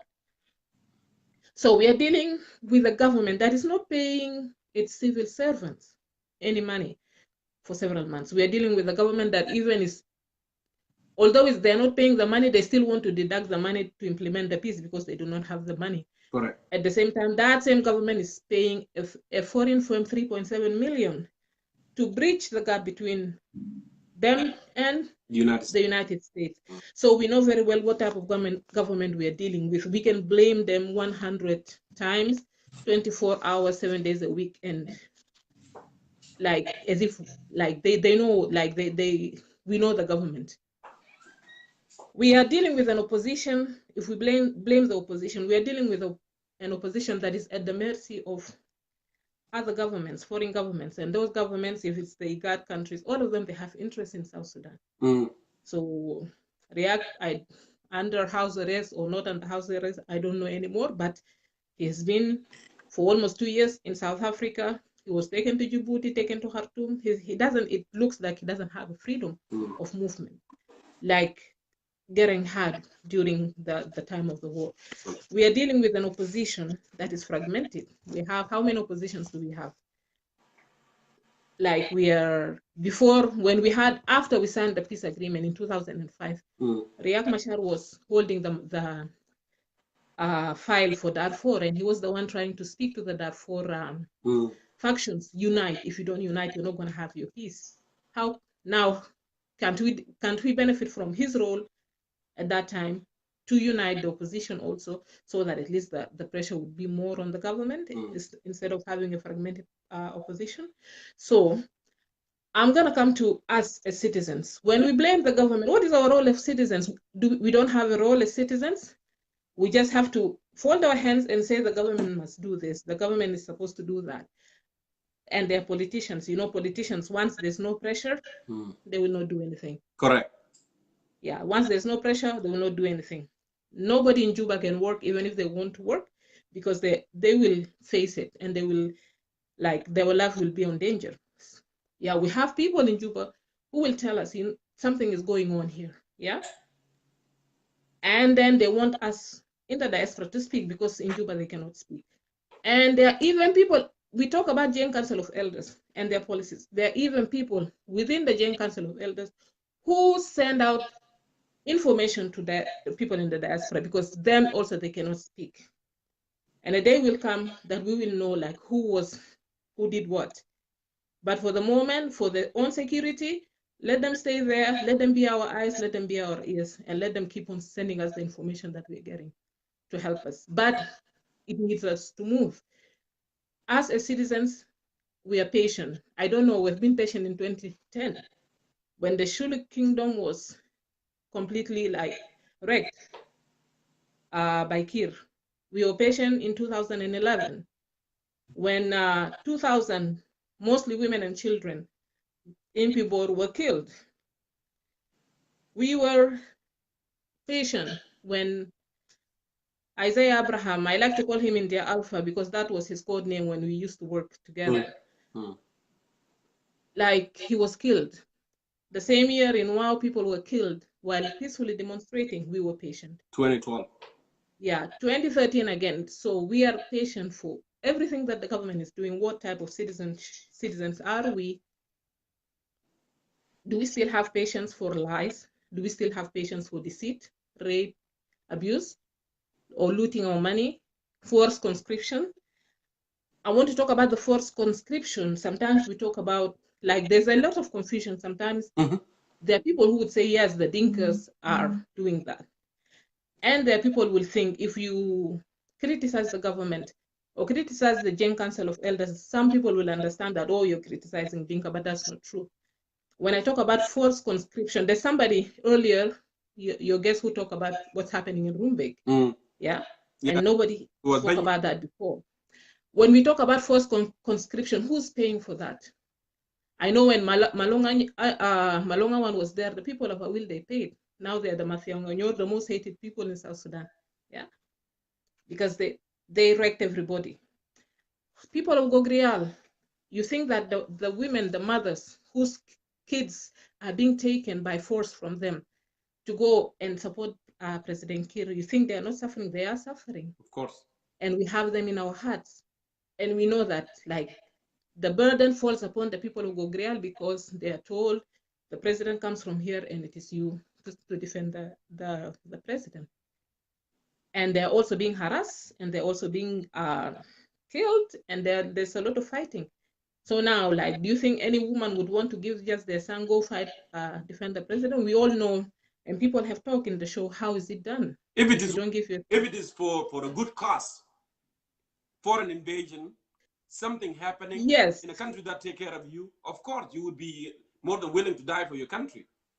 It's gonna come from everybody, but I'm talking about this specific community that Kir is targeting, just because like, people will respect him, and he can force the chiefs, he can force his relatives, he can force anyone. So do we still have patience for that? And as I said, like, we cannot, the politicians, they need pressure. We have the international community. The international community, they cannot come and bring peace in South Sudan.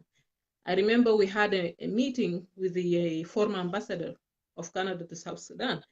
And he was there after he was talking about what happened after 2013. And he met some people who were saying, why don't you help us to get Kir out of the government, or to capture South Sudan from Kir?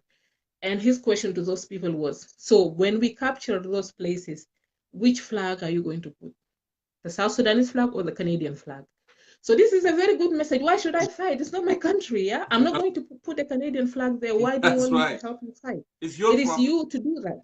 Yeah.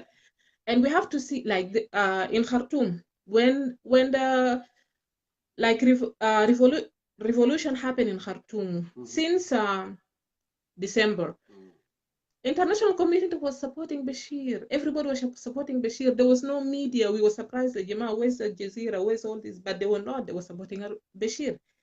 But when things turned around, and now they've felt that the power is shifting and Bashir is going, this is when people started talking. Yes, we stand with the people of Sudan because they now know that these are the people who would become like the rulers of the country. Bashir is over. So if we don't do it ourselves, we'll not get the support. We have to do it ourselves so that we can get the support. What the international community is doing, as Dandara has spoke about it earlier, he was saying about the report about the killing of Dong Samuel and Egri. Yeah. So why this time? Do you think the international community, all this time, they didn't know that these people were dead and that's what happened? They knew it. Yeah. Why was this report about the 3.7 million coming out now? No, because Kiir is saying we are going to form the government يوم 12 شهر 5 regardless of what can react ولا ما جاء. Forget about so now this is a pressure. It's like what happened, you know, in 2015 when he said that. But now it's stipulated 48 hours. If the chairman of IO didn't show up, then we can take the vice or whatever, you know, the deputy. The same cycle. I talk about it and it repeated itself again. Go ahead. Yeah. So if we're doing nothing, we know about the 3.7 million as citizens. We are doing nothing. We know about the killing of these people. We are doing nothing. So nobody's gonna do it for us. So it's time for us. Like everybody's talking about the youth. People have to unite. People have to unite. We have to start somewhere, and then from there we can become a strong revolutionary force. If it's like people will die, somebody's gonna die. Like the wife of Egri was saying, her husband told her, some people have to die so that we can live free, and he became like one of those people who had to die. So people will die. In Khartoum, people died, but they never went back. They never went back. And we have to understand that if it's not, God doesn't say that you die today, you will not die today. But people have to die, and then for others to live free. Go ahead. Yeah, so basically this is what I would like to say, and if you have any questions. I do have. Thank you for message. Very great, credible message. You know, we need to do something, you know, because in order for neighbor to come and help you out, you have to start. You have to start from where? I asked a congressman too, Jim Madison, when I was doing my internship in DC, about the democracy, why it's so difficult for African countries. And he told me that, Jongkor, you have to produce food locally. You have to be independent. Citizen, they have to have that space. They are free, you know, to have their own food. But those dictators, when they take everything and they squash everything, there is no room. So you'll be running after him just to give you whatever you wanted to eat. You'll be under his mercy. That's why it's so you know, very difficult. But help, and I said, what about the help? Always, you know, we are part of this international community, and it is a collective responsibility of the international community based on Charter of San Francisco 1948, that if anything happened, if a sovereign nation failed to protect its citizen, and then it is collective responsibility of the world to go and protect those. And he said, you know what? It doesn't happen easily like that. You, the people, you, the citizen of South Sudan, you have to start something, and then the other nation will realize that these people, they are really eager to do something. We need to help them. And you gave a good example of case of Sudan. They keep going and going and going forever, and then finally, Bashir was the strongest dictator all over the world. But at the end of the day, he's gone. So I really, really applaud you for that message, sister. My question here, now, the issue of containment, the issue of training, screening, okay, deployment, and funding, all this, the parties start realizing that those are the big problems. Now, they extended another 6 months. Is President Kiir going to have political will? What's going to happen in the 6 months? Are we going to have magic solution from the sky? What's going to happen? Go ahead. Yeah, I think I've just said, as for me, like if we depend on President Kiir, we are not going to have anything materialized. So Yes.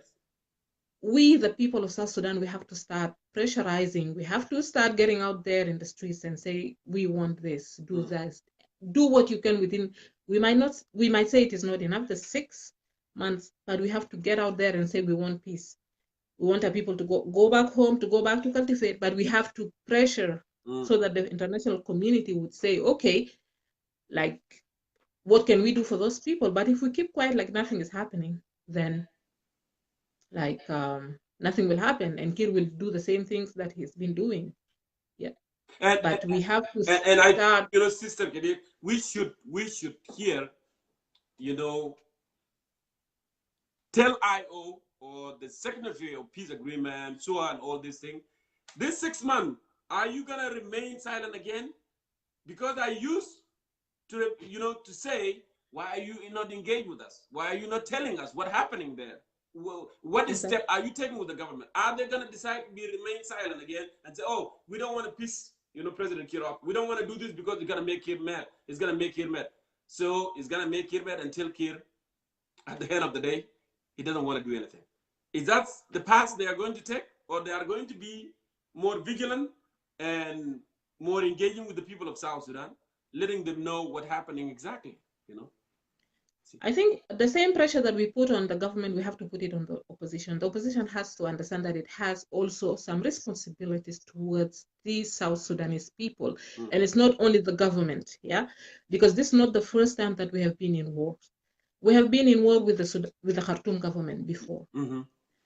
Like, I just want to give an example. People are always blaming the government about the condition of our people in Egypt. Look at they're being like organs are being stolen, they're being killed. What is the embassy doing? What is the government doing? And لو كنا قاعدين نشاكل مع خرطوم ما في حكومة ما في سفارة سودانية كان بيجي لما يسمع قال في جنوبي في السجن ولا في جنوبي قتلوا ولا كده. لكن المكتب بتاع الحركة الشعبية كان متحرك. نيروبي ده سامسون كواجا الله يرحمه Edward Lino, these are the people who run around لما يعملوا حملة بتاعت هنا بتاع كشة للساوث Sudanese. These are the people who go out. So opposition, you have also a role to play in protecting the citizens. You also have a role to play in changing the situation. You cannot stay the way you are and then say that like Kir is gonna, because if they stay like the way they are, their messages to us is very clear. هنا ناس عايزين سلطة منو جاي يكون نائب رئيس منو جاي يكون هنا. But nobody's fighting for the people. Correct. We want them to leave this position out. They have to come together so that to show the people of South Sudan, okay, if you have to put down your gun and then come sit at the table with your brothers, let us do this so that things change. Yeah. Thank you. And هنا, yeah, people sometimes are afraid. هنا لو قلنا مظاهرات لو كان في جوبا, like everybody's afraid people are going to be killed. Yes, this is going to happen. But what is the role of the opposition? Yeah. Do you know what happened? What is the role of the opposition in protecting those people as well? So, like, opposition has also a role to play. Do you know what I like most? President Obama said in his very, very famous speech, he said, everything starts with one person. If you can change the room, you can change the house. And if you can change the house, you can change the neighborhood. And if you can change the neighborhood, you can change the city. And if you can change the city, you can change the state. And you can change the country. Let's go and bring the change. So always, it will start with one person. One person. Right. And then people will be afraid. And then there are some people are sleeping, but when they see the others are waking up, they say, oh, well, all the life matters. Why my life is matter more than others? So now let's go. And that's how it is in Sudan. It starts with a view. Fi haja kan isima Grifna. So Grifna, a lot of people don't know about this. So right. So Grifna started 6 years ago. So Grifna, then Grifna and then people are start coming and coming and coming, but credit will go to Grifna. So we are bigger than this. Those who are sleeping and those who are afraid, when they see those brave, they will come along. I really appreciate you. It was so good to have you on the program. It was really, really thoughtful analogy. Thank you so much, and please stick around. All right, I am. Thank you. Thank you. Okay, all right, bye. No problem. Okay, let me go ahead here and see.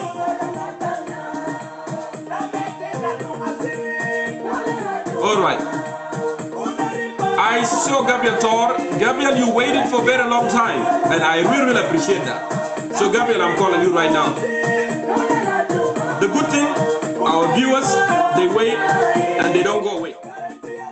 Gabriel, I apologize for the time, but you have been patient. You've been waiting for 3 hours, which is so amazing. Thank you so much, and welcome to Consulting from South Sudan. And if you may, you know, turn the volume down on the other device because I hear the echo there. What did you say about the other device? If you can turn the other device, turn the volume down because I hear the echo coming from that device.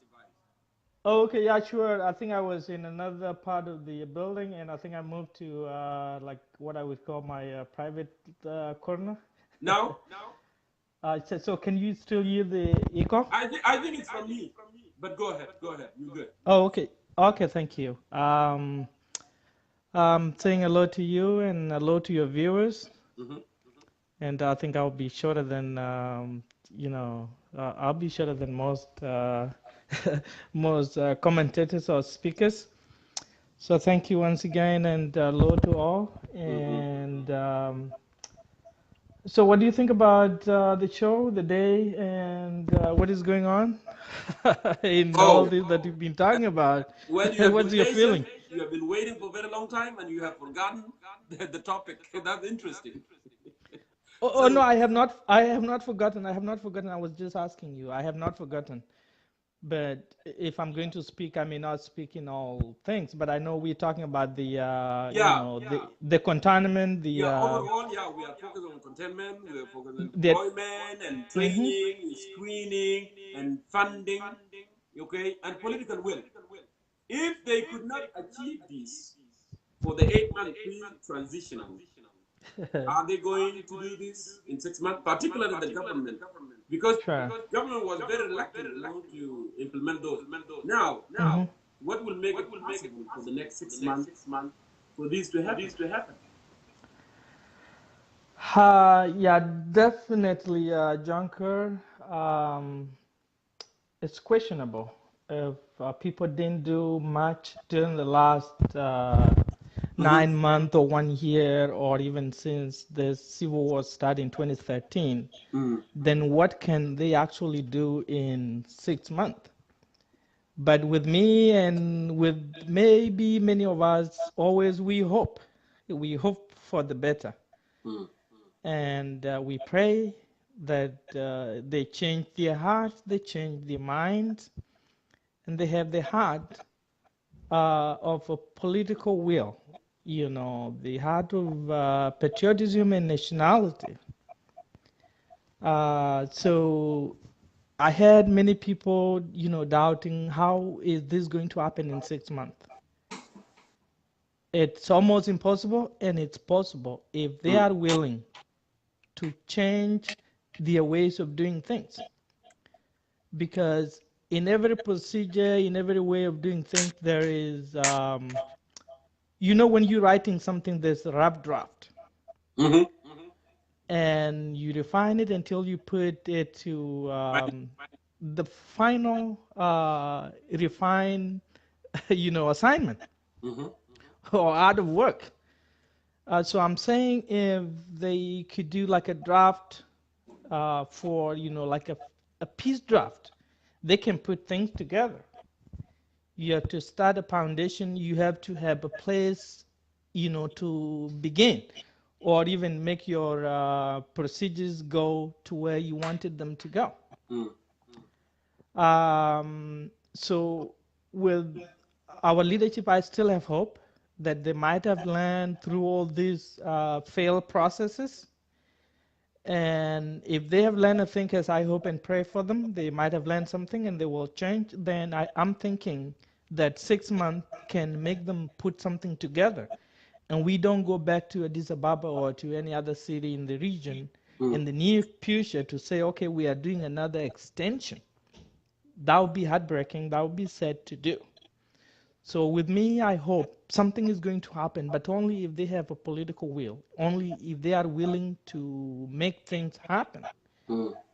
If our people, all they do is to go drink, smoke, and sleep, and take all these rumors of the online community are the one destroying the country, as they used to allege that the people that were displaced into The thing is, Tor, we have been Mhm. objectives. We are so Mhm. objectives.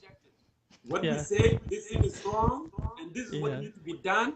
And Sure. well, there's methods have been proven over and over again, because those countries Mhm. that we live in, we have seen Yeah. something happening, and this is what we say: do it this way, because you gotta have, models. You have to have modalities when you are doing something. You cannot just Sure. do it with gloom and data. I just wanted to do it, and you don't know what Yeah. will be the results. And Sure. if it didn't succeed, you bribe people. You Mhm. consolidate. You did this, and it didn't work. Why not doing Mhm. the thing that made my neighbor succeed? If my neighbor is succeeding, Yeah. and why not doing it? If the neighbor are failing, don't copy them, because Fukuyo, they have something called Council of Fukuyo. Why would you copy Council of Fukuyo? Told them that you have to copy them. Sure. Now we have something called Council of Elders, and then we have old book. Oh, more problem. Why would you copy the failure? Why don't you copy, you know, something that going to succeed? Successful. You copy Successful. something that's successful so that you succeed. You don't copy, and that's how we fail, because we fall into the cartoon kind of a strategy of divide to conquer, of leadership killing its own people, of leadership starving its own people. We had never been displaced in this mass before. About one third, if not half of the country is displaced internally and externally. That's a that's about 5 to 6 million people, internally and externally. There might be about a million or two, internally displaced. We have about 4 million in 3 or 4, Country. East African region countries: Sudan, Ethiopia. These two countries alone may have about 2 million refugees from South Sudan. You go to Kenya and Uganda, that's 2 million plus, that's 4 million externally. You talk of people Sure. internally displaced, we had never been displaced this much. Even for the 21 plus years, we never had even 2 million refugees displaced externally and internally. We had never been like this. And what you would see from the government supporters, they would say, okay, copy this from Dr. John. Really? There was not in the past, 2015 to now is about 15 years that Kir has been in power. There was not a single time that he said and called these people and said, hey, what am I doing wrong and what am I doing right? Is to say these people have failed. These supporters have failed to support the peace. So and so is a defector.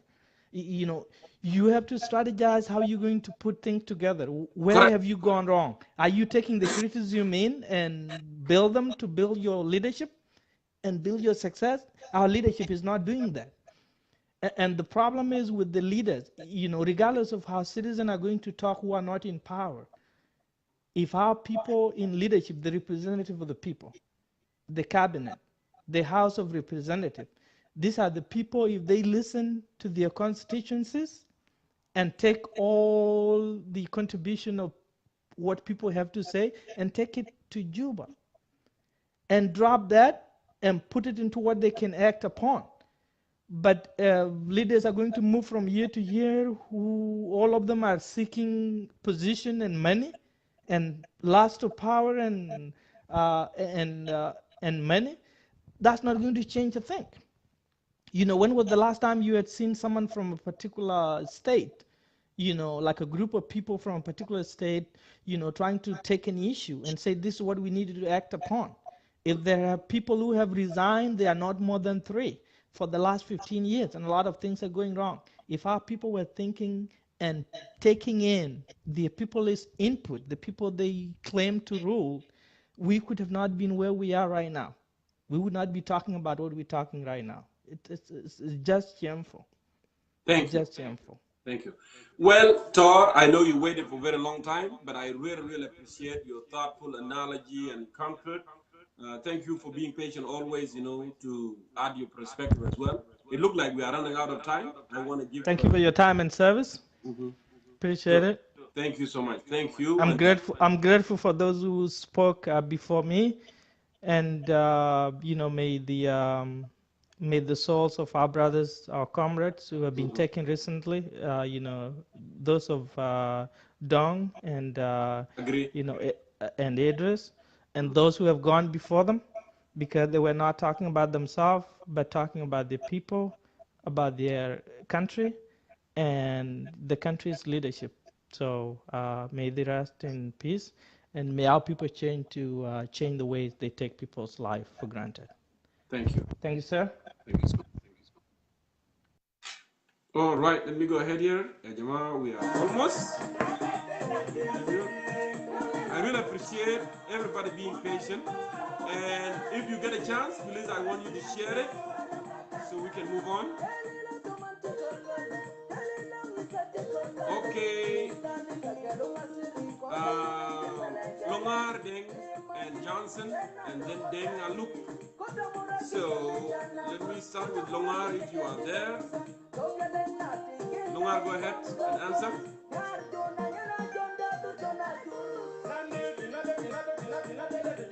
Longar Deng, I'm calling you.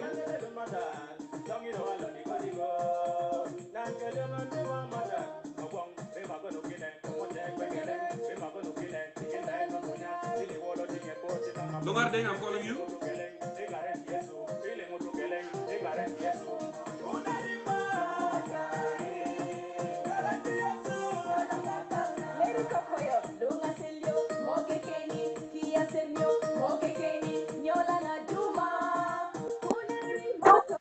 Hello.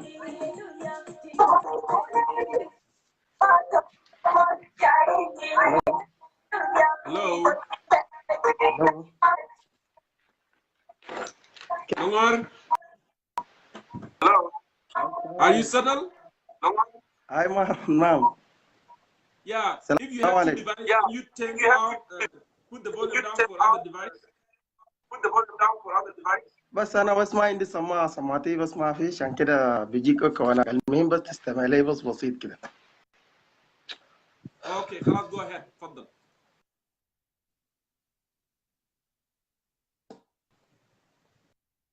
تفضل يا لونغر. خلاص go ahead. بس أولا نترحم دون سامويل نترحم على الشهداء قبل سنتين ونحن نتفاجأنا قبل يومين. ربنا يقبلهم ويخطهم في أمانهم إن شاء الله. المهم في حاجة نقوله نحن أول تبادي متواهمين أو متحمسين للسلام الجاي الثاني هسه حاليا مدوها ل6 شهور القدام. أنا من الناس يعني أنا ما قاعد نقتنع بأهوام دي كلها لا سلام الناس شغالين فوقه ولا هناي. هي دي كل رومانسيات عبارة عن رومانسيات مرتادة تاني. الشغلانية اللي فيه وممكن ان احنا نصدق عليه ان احنا هسه حاليا قاعدين البديل هو زي ما انت قاعد هسه حاليا قاعد تتحدث وتوري انه احنا نغسل مغول الناس اللي قاعدين في جنوب السودان هسه حاليا انه يا جماعه السلام اللي قاعد تحصل دي السلام بايد الايديولوجيه بتاع الحركه الشعبيه لتضييق اناق شعب جنوب السودان. حركه شعبيه حركه في النهايه طلع حركه تمكينيه، حركه انه انا خلاص جاي نثبت، حركه انه انا جاي خلاص البلد بلديه، حركه انه انا خلاص يعني كل انواع بتاع الديكتاتوريه والشموليه دي اللي طلع حاليا مع الحركه. فشغلانيا الموجود ان احنا كشعب بتاع جنوب السودان ننظر، يعني لا تقول لي في عيو داير يجيب سلام، لا تقول لي في توماس شيريلو جاي يجيب سلام، لا تقول لي في دي سي جاي تجيب السلام، لا تقول لي في كير جاي يجيب سلام. دين ما بيجيبوا سلام، لازم نكون واقعيين نكون واضحين. الناس دي اعمارهم 70 سنه 80 سنه وماشيين لقدام، ما انهم اي ثاني شنو يقدر يجيبوا سلام على وطننا. المشكله الان في المقالين في دماغنا نحن هسه حاليا في حاجه اسمه حركه الشعبيه. الحركه الشعبيه دي من ما يولدنا بقى مؤتمر وطني الثاني في جنوب السودان وبيغسل في مخ بتاع الشباب بتاع جنوب السودان. انت لو الحصه في تحرك بتاع تمر بتاعهم اي زول بيمشي بيميل على شنو على الكوميونتي بتاعه. فبس الناس اللي انه ممكن يشوف كلامي هنا كلام متناقض، نعم انا بنوريهم انه يا جماعه انظروا للحركه الشعبيه وانظروا للتاريخ بتاع المعارضين بتاع الحركه الشعبيه قاعدين يسووا شنو. الحركه نفس المعارضه يا هم معارضه كان ينشقى وما يسمى نفسه ب راي مجموعه ناصر وجوقها سلام الخرطوم. سلام الخرطوم دام شنو ما دام اي حاجه وجين شقه بنصهم. نفس الحكايه اللي حصل في عام 2015 ما يسمى باتفاقيه بتاع اديس ابابا وجوبا. في نفس اللحظه تاباشا فضل جوا ورياض مشى طلع برا. في نفس اللحظه ده الحاجه جايه تحصل ثاني هسه حاليا المدينه عليه 6 شهور وشان ايده نزل فوقه. تا يمشي ينزل زول لا جوا اما رياض هيفضل جوا وزول ثاني تنو يجي مارك برا. يعني شغلانيه واضحه. وانت لو هسه كان السيد المرحوم شهيد في قديد انشق من الرياض هذا اساس يكين انفسهم وكيف انه يكونوا سامعين للسلطه. فنحن كالشعب لازم نكون واعيين ويكون عندنا هاشتاج واحد وكلمه واحد، لا حركه شعبيه لا دمار الشعبي. كان قضيتنا مع الحركه الشعبيه حتى تعرف المانيفستو بتاع الحركه الشعبيه والقائد بتاع الحركه الشعبيه دكتور جونكور كان بيقول انه الحركه دي حركه اصلا لتحقيق طموحات بتاع شعب جنوب السودان. النام عندنا الدوله الان انا لابس بتاعي في يدي بسكسك بتاعنا التقليدي فرحان ما عندي مشكله. وزيد هسه حاليا قاعد في ظهرك خلف بتاع هناي خلفيه بتاعك هسه حاليا الحمد لله عندنا علم عندنا الدوله. بس الاداره ما في حاجه دايما نوضح للجنوبيين. ما في حاجه بيقولوا سياسه اول تبادي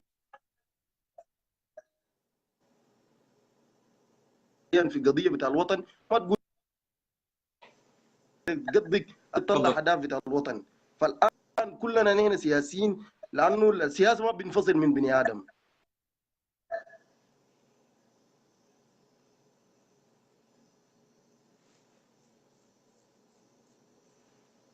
تفضل. look like network في مشكله في network لكن واصل على لونغار.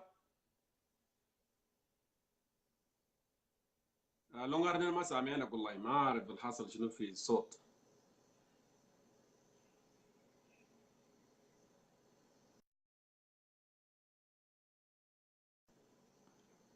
النتورك ما كويس معلش فقدنا اللونغار. so let me go ahead and try this one more time. انا كنت عايز هو يكمل كلامه عشان نقدر نجيب زول تاني and we move on from here.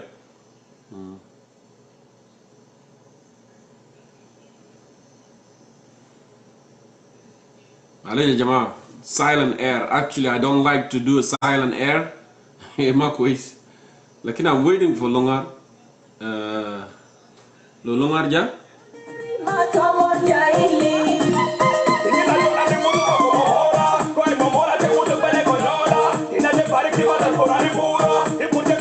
لونغار دعوة معاه عشان تجي تكمل لو أمكن يعني.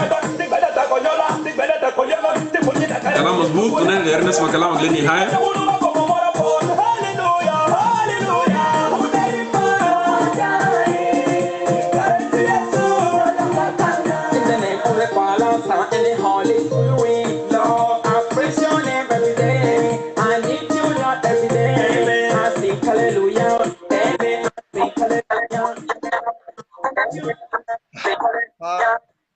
Welcome back.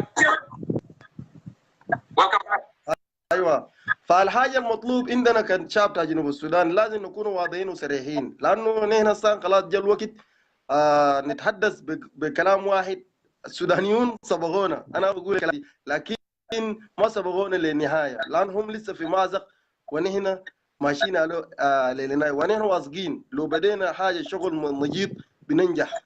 الجيش اللي قاعد في جنوب السودان ما كلهم جيش بتاع كمان بتاع الحركه الشعبيه ولا هم جيش بتاع حركه شعبيه. في ناس لسه قلوبهم قلوب وطنيه، في ناس لسه قلوبهم قلوب حيه، في ناس لسه ممكن يقدموا حاجه جميل لجنوب السودان. فاحنا نقوم بقيام واحد شغلانيه بتوثيق معين منسوق بدون اقصاء لاي زول بقبيلته او بافكاره بعلمانيه ولا دقيقه. والناس هسه حاليا لو انت لاحظت توماس شيريلو وبالمناسبه انت لو لاحظت توماس شيريلو وكده انت استضيفته في السنه اللي فاتت في برنامج بتاعك الراجل ما عنده حاجه قادر يقدمه شفتها. وفي واحد يقول لي والله توماس جاي يخير شنو وانت في كلامك. انا ترى زول استضافه كررت له فيديو قلت له الراجل ما عنده اي حاجه جاي يقدمه. الزول ناس دايرين بس انه يحشروا نفوسهم. لاحظت ملونغاوان يا هو ما كان قاعد وكنوير كان بمود في جوبا ما هو كان قاعد. هسه حاليا عنده تغيير بتاع شنو ثاني شفت نفس توماس شيرلو كان قاعد في الحكومه وكير كان لازم شنو انا ما عندنا فوق عمل. انا شخصيا ما عندي فوق عمل كله ولا عندي عمل في كير ولا عندي عمل في هنا عندي عمل في زول اللي بيقعد هسه حاليا بيحاول. نعم انت بتنادي بثوره تغيير، ثوره من الشباب، انت بتنادي بثوره تغيير، ثوره من الشباب، ثوره علاقه مع الجنرال، صح؟ مظبوط بس صح؟ نعم. عشان اننا ما نتحشم للسلام اللي بيقولوا دي ما سلام اصلا، دي رومانسيات لكي انه يعيدوا كراسيهم ويعيدوا فنادقهم. ده الحاجه اللي فيه هم اساسا ما في سلام في الجنوب. ده الناس بس بيدقوا في النقاره كيف انه يرجعوا بيوتهم وكيف انه يرجعوا في المتعه بتاع اللي كانوا عاملينه في جوبا. فهنينا نكون واضحين. بس نعم هم بيجيبوا حاجه واحد لو قدروا يوفروا امني اهلا وسهلا، لكن هنينا نكونوا ماشيين قدام حتى بسلامهم ده، لانه سلام بتاع جيوبهم. ما في بلد بيعملوا في 5 نواب وانت لو لاحظت اليابان كلها حكومه بتاع ما يقل من 30 نفر. شفت؟ فانينا نكون واضحين نكون سريعين. كل ما تقعدوا هنا ما تشرحوا كثير عن العنايه دي كله عشان الناس ما يدوها اكثر. بس نوروا الناس انه اساسا في السلام دي بس هدفنا حاجه واحد فوق امني ده بس يا بس ذات بس واثق انه فوق امني، لكن ما بقدم مويه مويه نظيفه للمواطن، بقدم دواء لكن بوفر امني لانه هم كلهم ده شنو بيقول تايد من الحرب دي كلها. فبدا حاجه الوحيده انا شايف كلكم انتم كشباب قاعدين ايد وكل الشباب ديل كلها بس تعلقوا على المكان بتاع امني ده بس فقط عشان الناس كله يقدر يفهموا. لما نيجي صوره بعدين الناس يخافوا من شنو والناس ما يخافوا من شنو، لكن خلاف كده ثاني ما في ولا بيجيب دواء ولا بيجيب بناء لقمه ايش للناس. فدي الرساله وصلوا للناس لانه هنا ولا لا تقول لي في ملونغا وين جاي، لا تقول لي في الفقير عنده اتفاقيه. هم فاتوا روما انما في باقي الناس اتاثروا بالكلام كلها. قلت له واحد انت يا اخي لقيت يا تو كرافت عليه آية يوريك انه يا اخي الفقير اين يا اين قال لي بكره ما نتحشم في حاجات زي ده اوهام ساكت رومانسيات ما فيه نتيجه كله. نمشي قدام صورتنا قدام وهاشتاج يكون واحد. انا لقيت باقي الشباب بدأوا بالكلام ده انه كير ماست جو مش كير براو the government of Jin Council ولا whatever do you want must go now. بس ده الحاجه اللي فيه وشكرا لك. شكرا لونغار، انا بشكرك كل الشكر لمداخلتك. كلام 100% كلام الشباب. Yes, really you know fascinating. دايرين يرجعوا لرومانسياتهم. ده كلام really you're right. لأن sometimes you know بيعمل سلام ويرجعوا لكراسيهم وبعد شنو الشعب بيتعب وما يكون في تقديم ولا مويه نظيفه ولا مستشفى ولا شارع ولا حاجه. سو انا بشكرك كل الشكر. أنا we want to galvanize ناس يجي together. فعلا كلام صح. ثورة لن تقوم لكن الثورة دي نحن نكون مع بعض من دون إخساء الآخر. ده كده النجاح بيجي. لكن لما نقوم الثورة ونحن ما متفقين بنعمل إخساء للآخر، بنقول له فلان ده هو مع فلان، فلان ده مع علان، كده نحن ما بننجح. كده العدو بيجي بخش وبيقدر شنو بسوق عصاكم. نحن المفروض نتعلم من ناس كثيرين you know.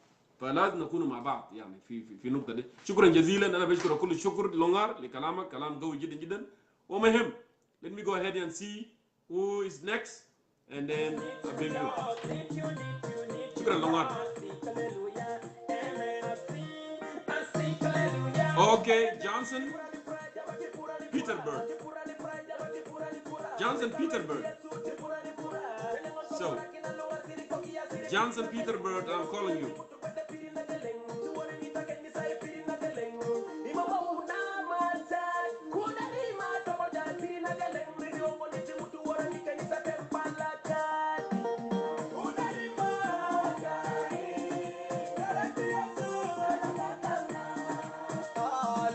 Peterberg, I'm calling you.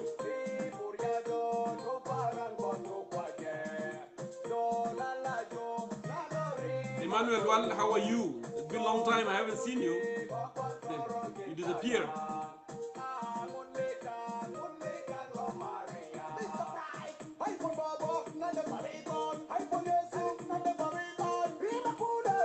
Yeah, I will call you Deng Abu. Deng, I will call you. I want to give chance to Peterberg. Lanu huwa Gidama. But Peterberg, my answer look like him do mushkila fi internet. So I will go ahead and bring you Deng Abu. I will see here if you are there. And then I'll bring you. And then after that, I will go to Dominic Warren. But let me go ahead here with Deng Abu now.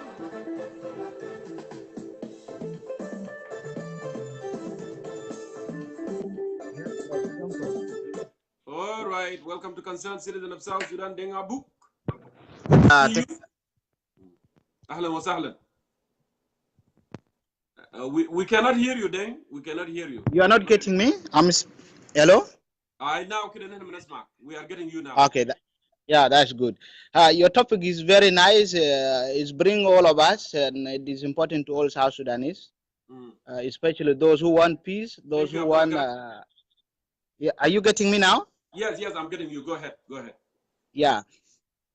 My point is just very short and straightforward, and it is just the same as Brother Longar said before. As we have, if we can learn from the history very well, okay. If we go back to the days of liberation, the 1983, if we go back and we see how these guys have been relating together, how they have been fighting together, we can see they have different ideologies from the beginning. And you can testify to me that these people, they have been rebelling, they have been joining the army together, they break away, they join together. The hatred they've been having seen long time ago is the same hatred they have in Juba right now as I'm talking with you. They can agree today. Riek Machar and Kir Mayar can agree today. They can go to Juba. They will break away again. They will fight. Who will die? The innocent South Sudanese. The same thing he has said, those of Thomas Chirillo, Malong Awan, or whosoever, they have no change for South Sudanese. They got no any idea. They got no any idea how they can put South Sudan forward. Of course, we can appreciate them. They have liberated us. They have brought the country for us. But they have failed intentionally because they don't want to unite. So, what can we do here now as South Sudanese? When we were fighting, there were few people, the lucky people like people who are outside now. They went outside for education. It was also another fighting. They went for education knowing that if our country come out from Khartoum, they will come and rule. They will come and develop the country. So to go forward straight, what South Sudanese should do, especially those who are outside, like you, like the rest of the shows, like those who are in other page called diversity, whosoever, there are so many of them I know. I've been watching their posts.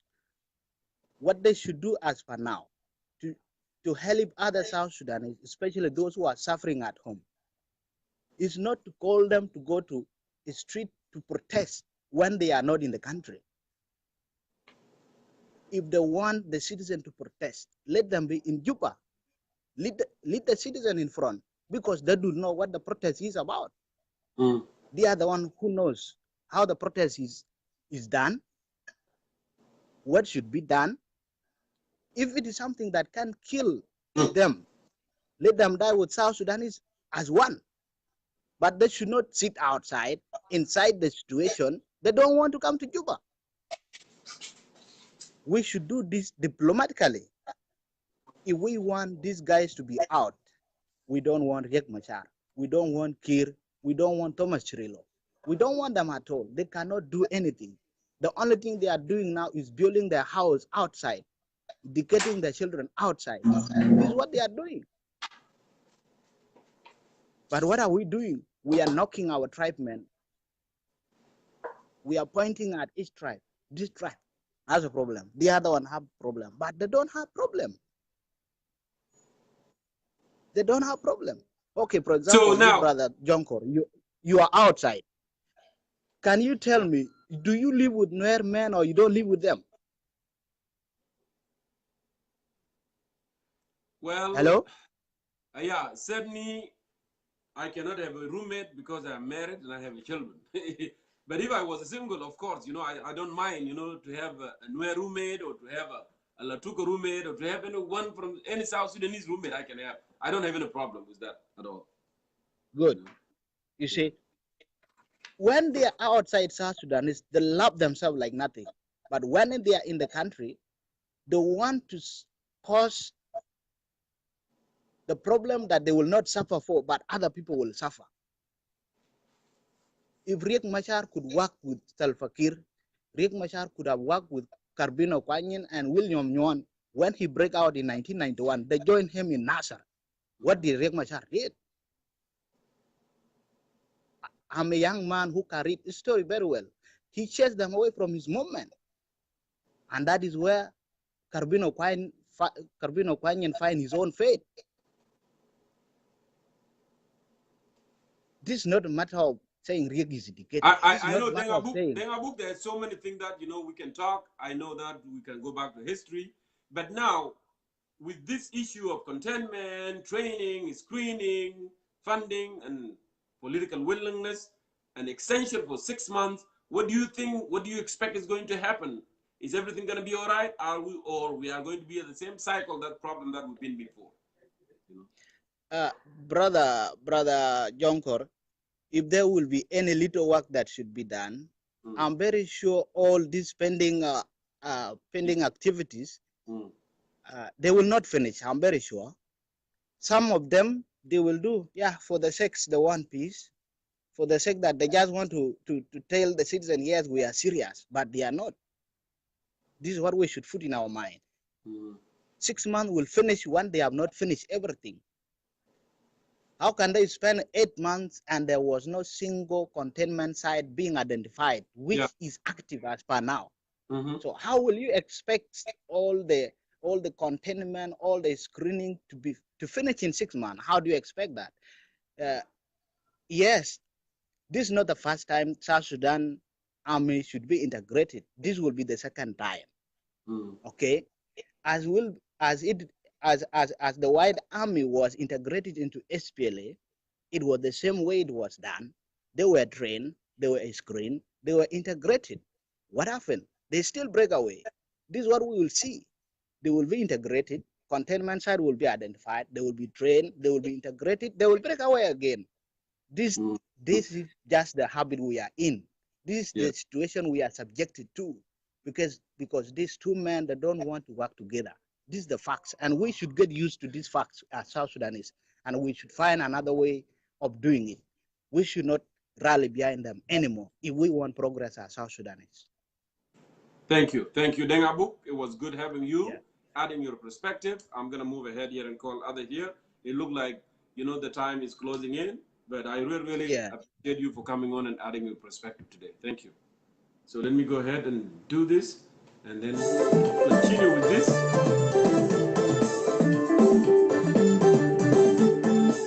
All right, it seemed like no one else has sent in a request. It's interesting. So Longar spoke, everybody spoke, and I don't see anyone else. Again, you were saying that you need 2 minutes. I'm gonna go for that. If you are need 2 minutes, I'll bring you in. Let me see what you're gonna say when I call you. So I'll give you 2 minutes, like you said. I'm calling you right now. Anyway, we are running out of time. But yeah, you deserve 2 minutes or 5 minutes. Come on. And I declined. So unfortunately, I got declined. So it was a joke. You have been making a joke there. So let me go ahead and see.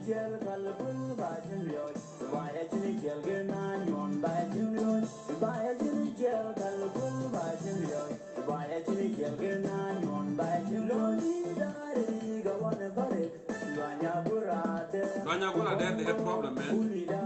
I hope I'm not going to be attacked for saying that. But I know they have a lot of issues. They are in my laws, but they are tough.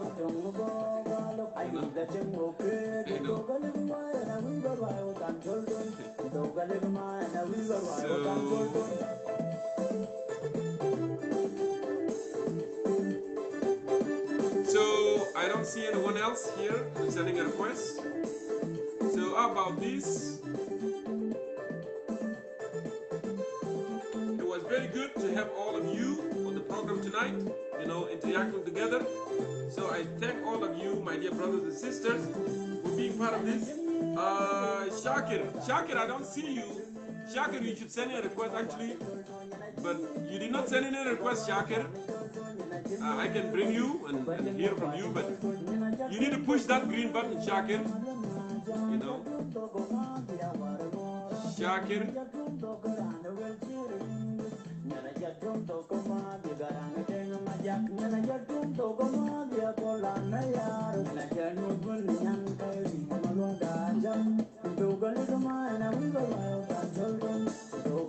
Shakir is not there.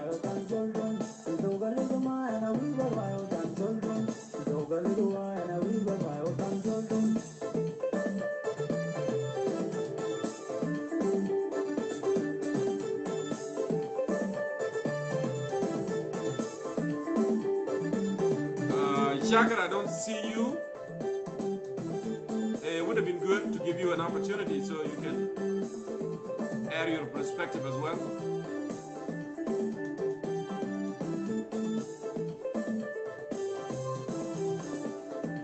No problem, Begin. No problem. Thank you for being wider. You always engage, with comment. That's good too. That's good. So with this, I would like to appreciate all of you for being part of Concerned Citizen of South Sudan program tonight. It was good, discussing this very, very important issue. It's always good to have all of you in Africa, in Europe, in Australia, here in the United States. So until we meet again next week, inshallah, it was great, an opportunity. Let's continue with this spirit. You already hear the voices from young Shabab that the revolution must start now. Because we already have lost, we already lost hope, and you have seen what happening, with those leaders. They are not interesting, particularly President Kiir. It's not interesting bringing stability in our beloved country, South Sudan. So there is no need, to waste this opportunity, because people of South Sudan, they are capable of this, and we fought for justice, liberty, and prosperity, and we should have those. South Sudanese, when they went to bush to fight, they were fighting as one people. They were not fighting as a tribe and all this, and we were fighting as a South Sudanese people. Until here, I really, really appreciate all of you for coming in and being part of the program. Inshallah, we'll see you next week. Good night from Washington. Let me go ahead and do this. It looked like I have. Okay.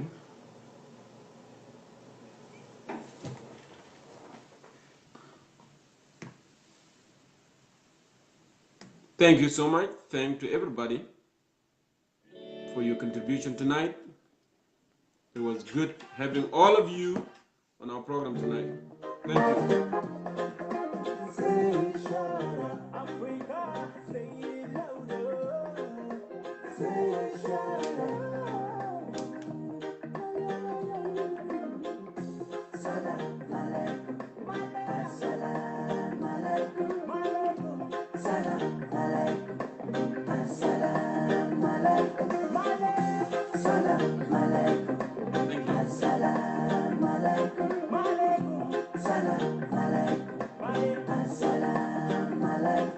Thank you so much, Ustaz Mayol. Thank you, all of you. Thank you, Amel. Thank you, everybody. Thank you, Suleiman. Thank you, Bijen. Thank you, all of you. Thank you, Agan. Thank you, Atong. All of you, my beloved South Sudanese. It was good having you on the program tonight.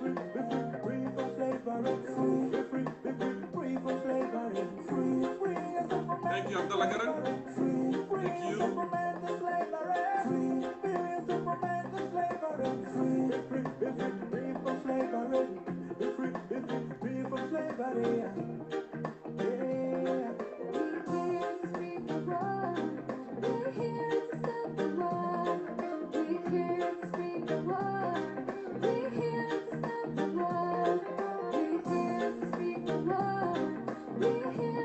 Thank you, Monica. Thank you so much. Thank you, Diara. Diara, it was good having you. Say hi to everybody in Canada.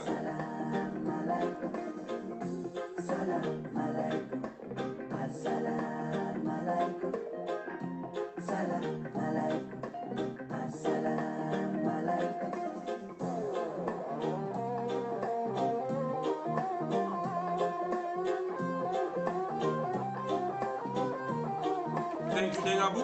Thank you so much. It was very touched. And thank you, Longar. You know, Obrak, thank you.